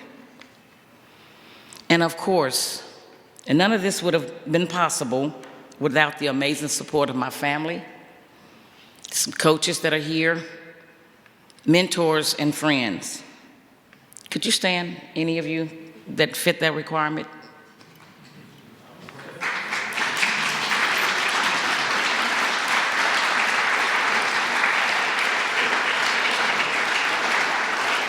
Thank y'all so much. You've been the heartbeat of the journey, shaping not only just my coaching style, but the person I've become. You've been the real MVPs, enduring my endless track humors and understanding the different intricacies that I've dealt with as a track coach and in field events. And to my new friends in the Texas High School Girls and Boys Track and Field Association, get ready for a roller coaster ride. I come equipped with a lifetime supply of coaching strategies, a dash of humor, and a secret weapon, my lucky socks. Don't ask me, they just work. As I transition from the coach's whistle to the official's arena, my goal is to eventually become an official at the Olympics. I'm excited to bring a bit of levity and a lot of passion to the USATF Certification Officials Association. It's taken me around the world, allowing me to contribute to the sport from a different perspective. It has been a privilege to officiate and witness the global impact of our beloved sport. Let's make track and field not only a sport, but a series of, let's make track and field not only a sport of events, let's have them leaving lasting memories and hopefully a few laughs. From my traveling, I witnessed 6-year-old athletes out there competing, and some of them crying as they're running down the track. And I've also witnessed at the senior games, athletes from 45 to 100 competing in the 100, 200, pole vault, every field event and running event you can think of. And they're just as excited as the younger kids out there competing. In my closing, I'm truly honored to join the ranks of this esteemed association. Let's continue making strides, break records, and inject a healthy dose of humor into our love for track and field. After all, life is a relay. Passing the baton with a smile makes it all more enjoyable. Thank you for your incredible induction, and I am eager to embark on this journey with all the other inductees. Thank y'all.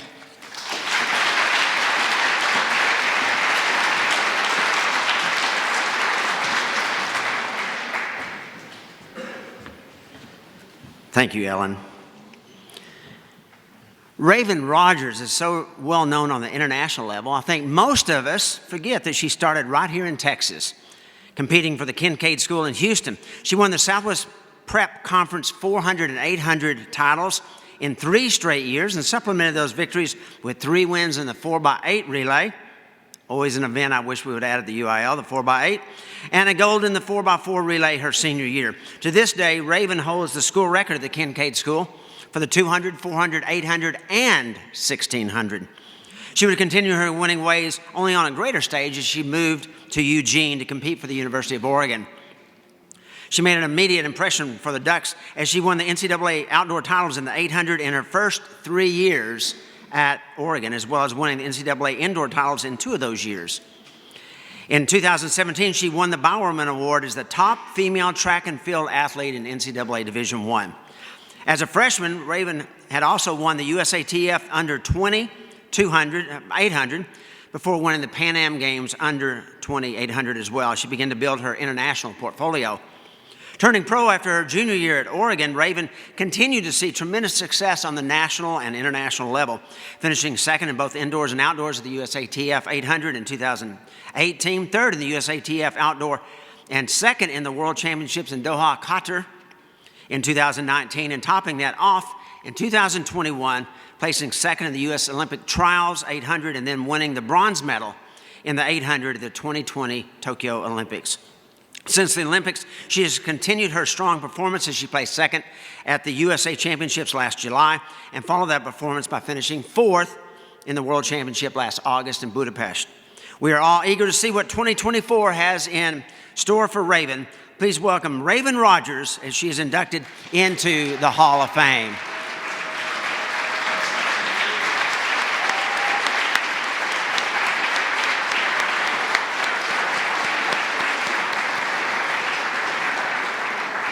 And I'll interject, I think Raevyn may actually win the award for having the largest entourage here. They have a lot of family members here.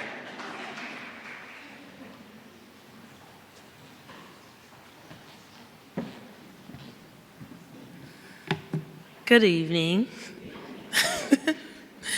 Okay. First, I would like to thank God for being the root to my branches, because without him, there is no me. I would also like to thank my Wings family, Coach Mitchell, and my Kincaid family, and most importantly, my Raven's Nest, which is my family here, my entourage. I must make it known that I don't take this honor lightly and am very humbled to stand before you and say thank you to the Texas Track and Field Coaches Association for selecting me to be a part of one of the most prestigious, extraordinary, legendary classes of track and field. Reflecting back to the whimsical 5-year-old little Houston girl who used to cry around both laps of the 800 in the scorching Texas sun, I would have never thought at 27 I'd be inducted into my first Hall of Fame in the same state that helped me grow my wings to be a duck. To be from Texas is far beyond being Fort Tough, but produces an incomparable pride knowing to be considered the best means earning the respect of many neighborhood talents, city talents, regional talents, and state talents. As we all know that in anything you do, there's always ups and downs, highs and lows. But for track and field, boy, do those highs feel high and those lows feel low. But what's important is about who, with their sane mind, makes it to the end to only receive the reward, but also keep telling their story. Although I've been rewarded in many ways, it's been quite a blessing to pause and reflect on what 22 years of caring for the gift God has trusted me with has produced.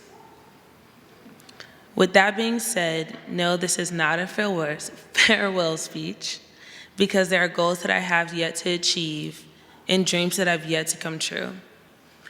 But just a moment of gratitude and a simple reminder to every competitor, whether in track or in life, that sometimes to keep going, you've got to look back on how far you've come. So, I will leave you with this. As you can see by the pioneers of tonight, there's a reason why everything is bigger and better in Texas.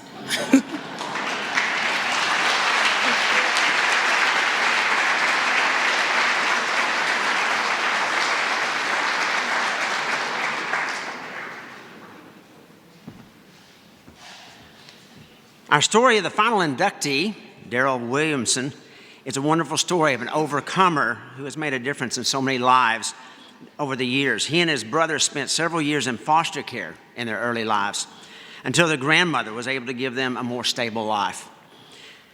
Darold was living in San Antonio and began to show athletic ability. His football coaches suggested he try some track and field to improve his football skills. Sidebar, every coach in Texas should be telling that to their football players. Very quickly, Darold excelled. In 1999, he ran on the San Antonio Holmes team that won the 5A 4x4 relay. But it was 2021 when he really burst on the scene, winning the 5A 200 and 400. He is still the school record holder at Holmes in the 200 and 400 to this day. At 46, a record of 46.12 in the 400 will be very hard for a high schooler to ever beat. Darold chose to go to Baylor University, continuing a tradition of Baylor being viewed as quarter-miler U. He burst on the scene with a dynamic freshman year when he anchored the Barr Indoor Champion 4x4 relay and won the Big 12 400 outdoors before getting fifth at the Division I outdoor meet. Then after the collegiate season, he would go on to win the U.S. Junior 400 and finished off a busy summer by winning the World Junior title in the 400. As a junior, Darold would have another magical season as he won the Big 12 400 indoors and outdoors. He anchored the Baylor 4x4 relay to the title at the D1 outdoor meet. But it was in the summer that he hit his stride by placing fourth at the U.S. Olympic trials in the 400. He was on the U.S. Olympic team that won the gold at the Athens 2004 Olympic Games. Darold was not finished with his collegiate career, though. He went back after that gold medal season as he capped his college career with his most successful collegiate year ever, winning the Big 12 400 indoors and outdoors. That's 7 Big 12 400 titles he won in 4 years. He would anchor the Baylor 4x4 relay to the Division I indoor title again, and he won his first ever Division I title in the outdoor 400. Following that stellar year, Darold would finish second in the U.S. Championships and then 7th at the World Championships in the 400. Over the following years, there would be more success, running on the U.S. World Championship 4x4 relay in 2007, placing 6th at the Olympic trials in the 400 in 2008, just missing another trip to the Olympics, finishing 7th in the U.S. Championship in the 400. Darold made another championship decision in 2009 when he chose to take his young family back to Waco and finish his degree at Baylor in education. Let's welcome Olympic gold medalist Darold Williamson to the stage to be inducted into the TTFCA Hall of Fame.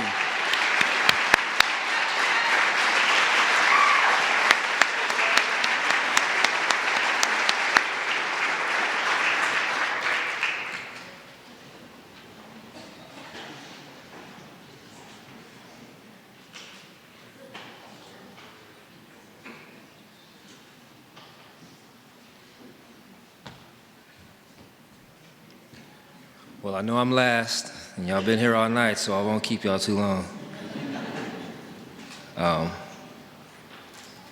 just happy to be here, be back home in Waco.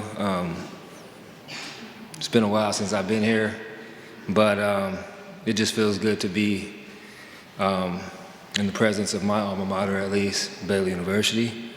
I'm gonna start by saying thanks to the Texas Track and Field Coaches Association, first and foremost. Congratulations to my fellow Hall of Famers. He briefly spoke about my journey a little bit. It was a rough, I guess, I can't say upbringing. My grandma did such a wonderful job raising myself and my brothers. But yeah, I guess it's kind of crazy they also say a blessing to be fostered, but fostered by my grandmother. So to be still with my family, she did an amazing job with me, with my siblings, and just always instilled great work ethic, which I'm still trying to put out every day for my wife and my kids. But yeah, a rough upbringing, but that changed when my grandmother got me. I grew up in San Antonio, obviously, and went to Holmes High School. I'm probably one of the few people here, I don't know if it's irony or not, or I'm just the lucky guy, but I have my high school coach here, Keith Randall. Coach, you can stand. I know you're here somewhere.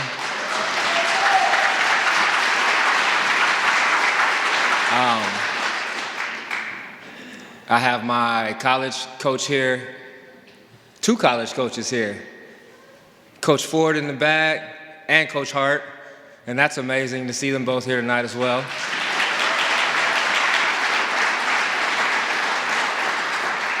And my everyday coach now, my wife, is here, so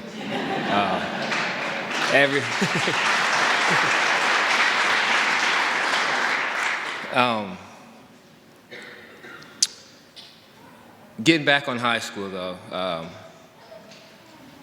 my high school coach was Keith Randall. He come to me talking about running track. I love football. I still love football. But like they said, football coaches know it's good when your football players run track. And I ran track, and I guess I did it too well because it took over my life. And I ended up, I played high school football throughout high school, but my next journey was track. And I was blessed to, after a great career at Holmes High School, to get a scholarship here to Baylor.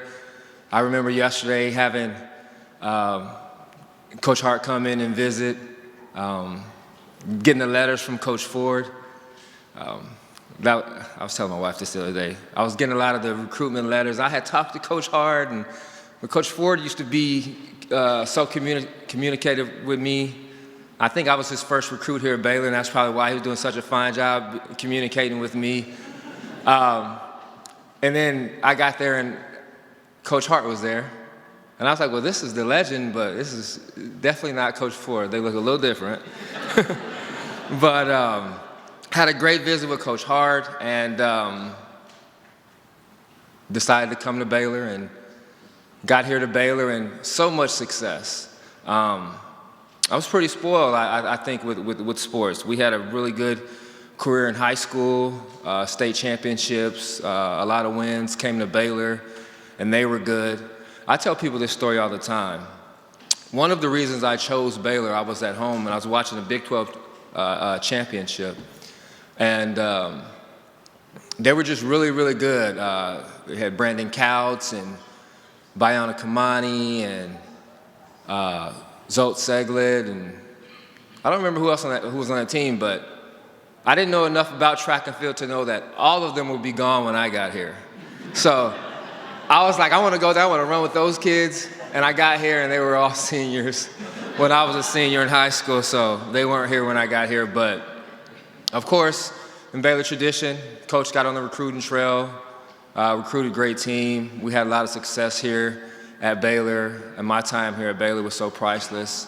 It was a lot of growing up, and you know, we developed so much in college. You have the freedom, you're away from home, you have a lot of decisions to make on your own without your parents around, and just having this close family of coaches here at Baylor meant a lot. Most of our coaches went to Baylor, at least when I was here, and they have new coaches now, but when I was here, it was like a Baylor family, so they cared a lot about us. We were really a close-knit group, and I'm forever indebted to Baylor for what they brought to me, opportunities that I have now, opportunities that I had then, stories I have. My best friends were from my time at Baylor. I didn't meet my wife at Baylor. I met her at a track meet, but I met her through my time at Baylor, so I'm so grateful for that as well. Let me look at my notes here, because I just got some bullets. I didn't write anything out like a letter. I wanted to just speak genuinely to you guys. My kids. I brought my kids here to this Hall of Fame induction because I figured it got to be my last one. I got in the Baylor Hall of Fame, San Antonio Sports Hall of Fame, and then I got a call from Stewart about this Texas Coaches Hall of Fame, and I was like, well, we didn't take the babies before. My son was a few weeks old when I got inducted into the Baylor Sports Hall of Fame. So I was like, yeah, babe, we gotta take the kids. They gotta miss school on Friday, which they were happy about. But I said, this gotta be the last one, so we gotta go. I want them to see, I tell them I was pretty good, you know? So I wanted them to be able to see it. We live in Georgia, and for them, it's a lot of storytelling. So it meant a lot to come here. I took them by the track today to let them see the track and see what Daddy used to do a little bit, see my name on the wall. And that stuff means a lot more when you don't run anymore, when you're not competing anymore. Things like this are more special to you. And recognition goes, it means a lot. So I'm just appreciative of that. And like I said, that's why I had to bring the kids down, and I wanted them to be able to experience this. But to my babies, this is Baylor, and this is Daddy, and I'm glad y'all got to see this and see this part of me. My wife's a broker. We have a real estate company. We build houses and sell houses, and they see me with boots on and work pants and a work belt, and I'm usually dirty, you know, so to get cleaned up and come and be honored like this in front of them means a lot. My grandmother's not here tonight, but she's back in San Antonio, but I know she's so proud of me. I'm just happy to still have her around, to be able to talk to her, and to continue to make her proud in what I'm doing now and being a great father. And a great husband. Last but not least, my wife. I met my wife in 2002 in Baton Rouge at the NCAA championship. She was in the hallway, and we met, and we exchanged numbers. I kind of snuck my number. I asked her for her phone, and I called my phone from her phone. And she tells people that all the time, but that's how I got her phone number.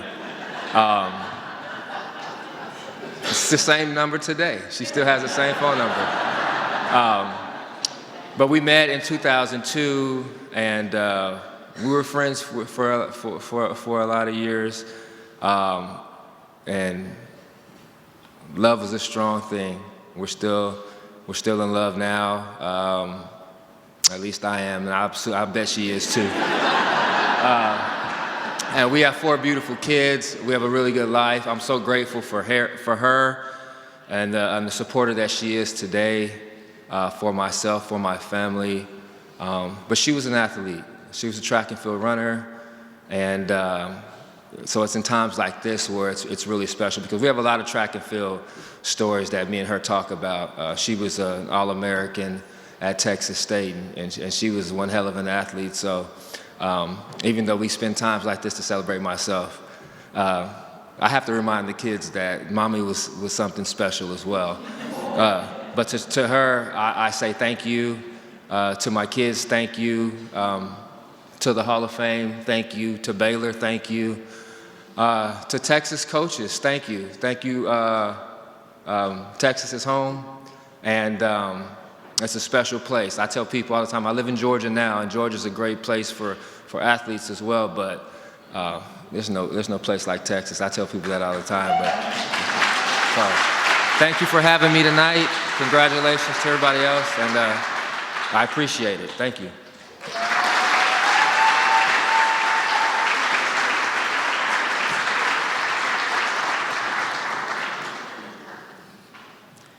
I think you left that lucky cell phone behind here. It's up here, I think, right now. You may want to hang on to that. That's extra special right there. And we do have one more announcement before we adjourn. Coach Krausen.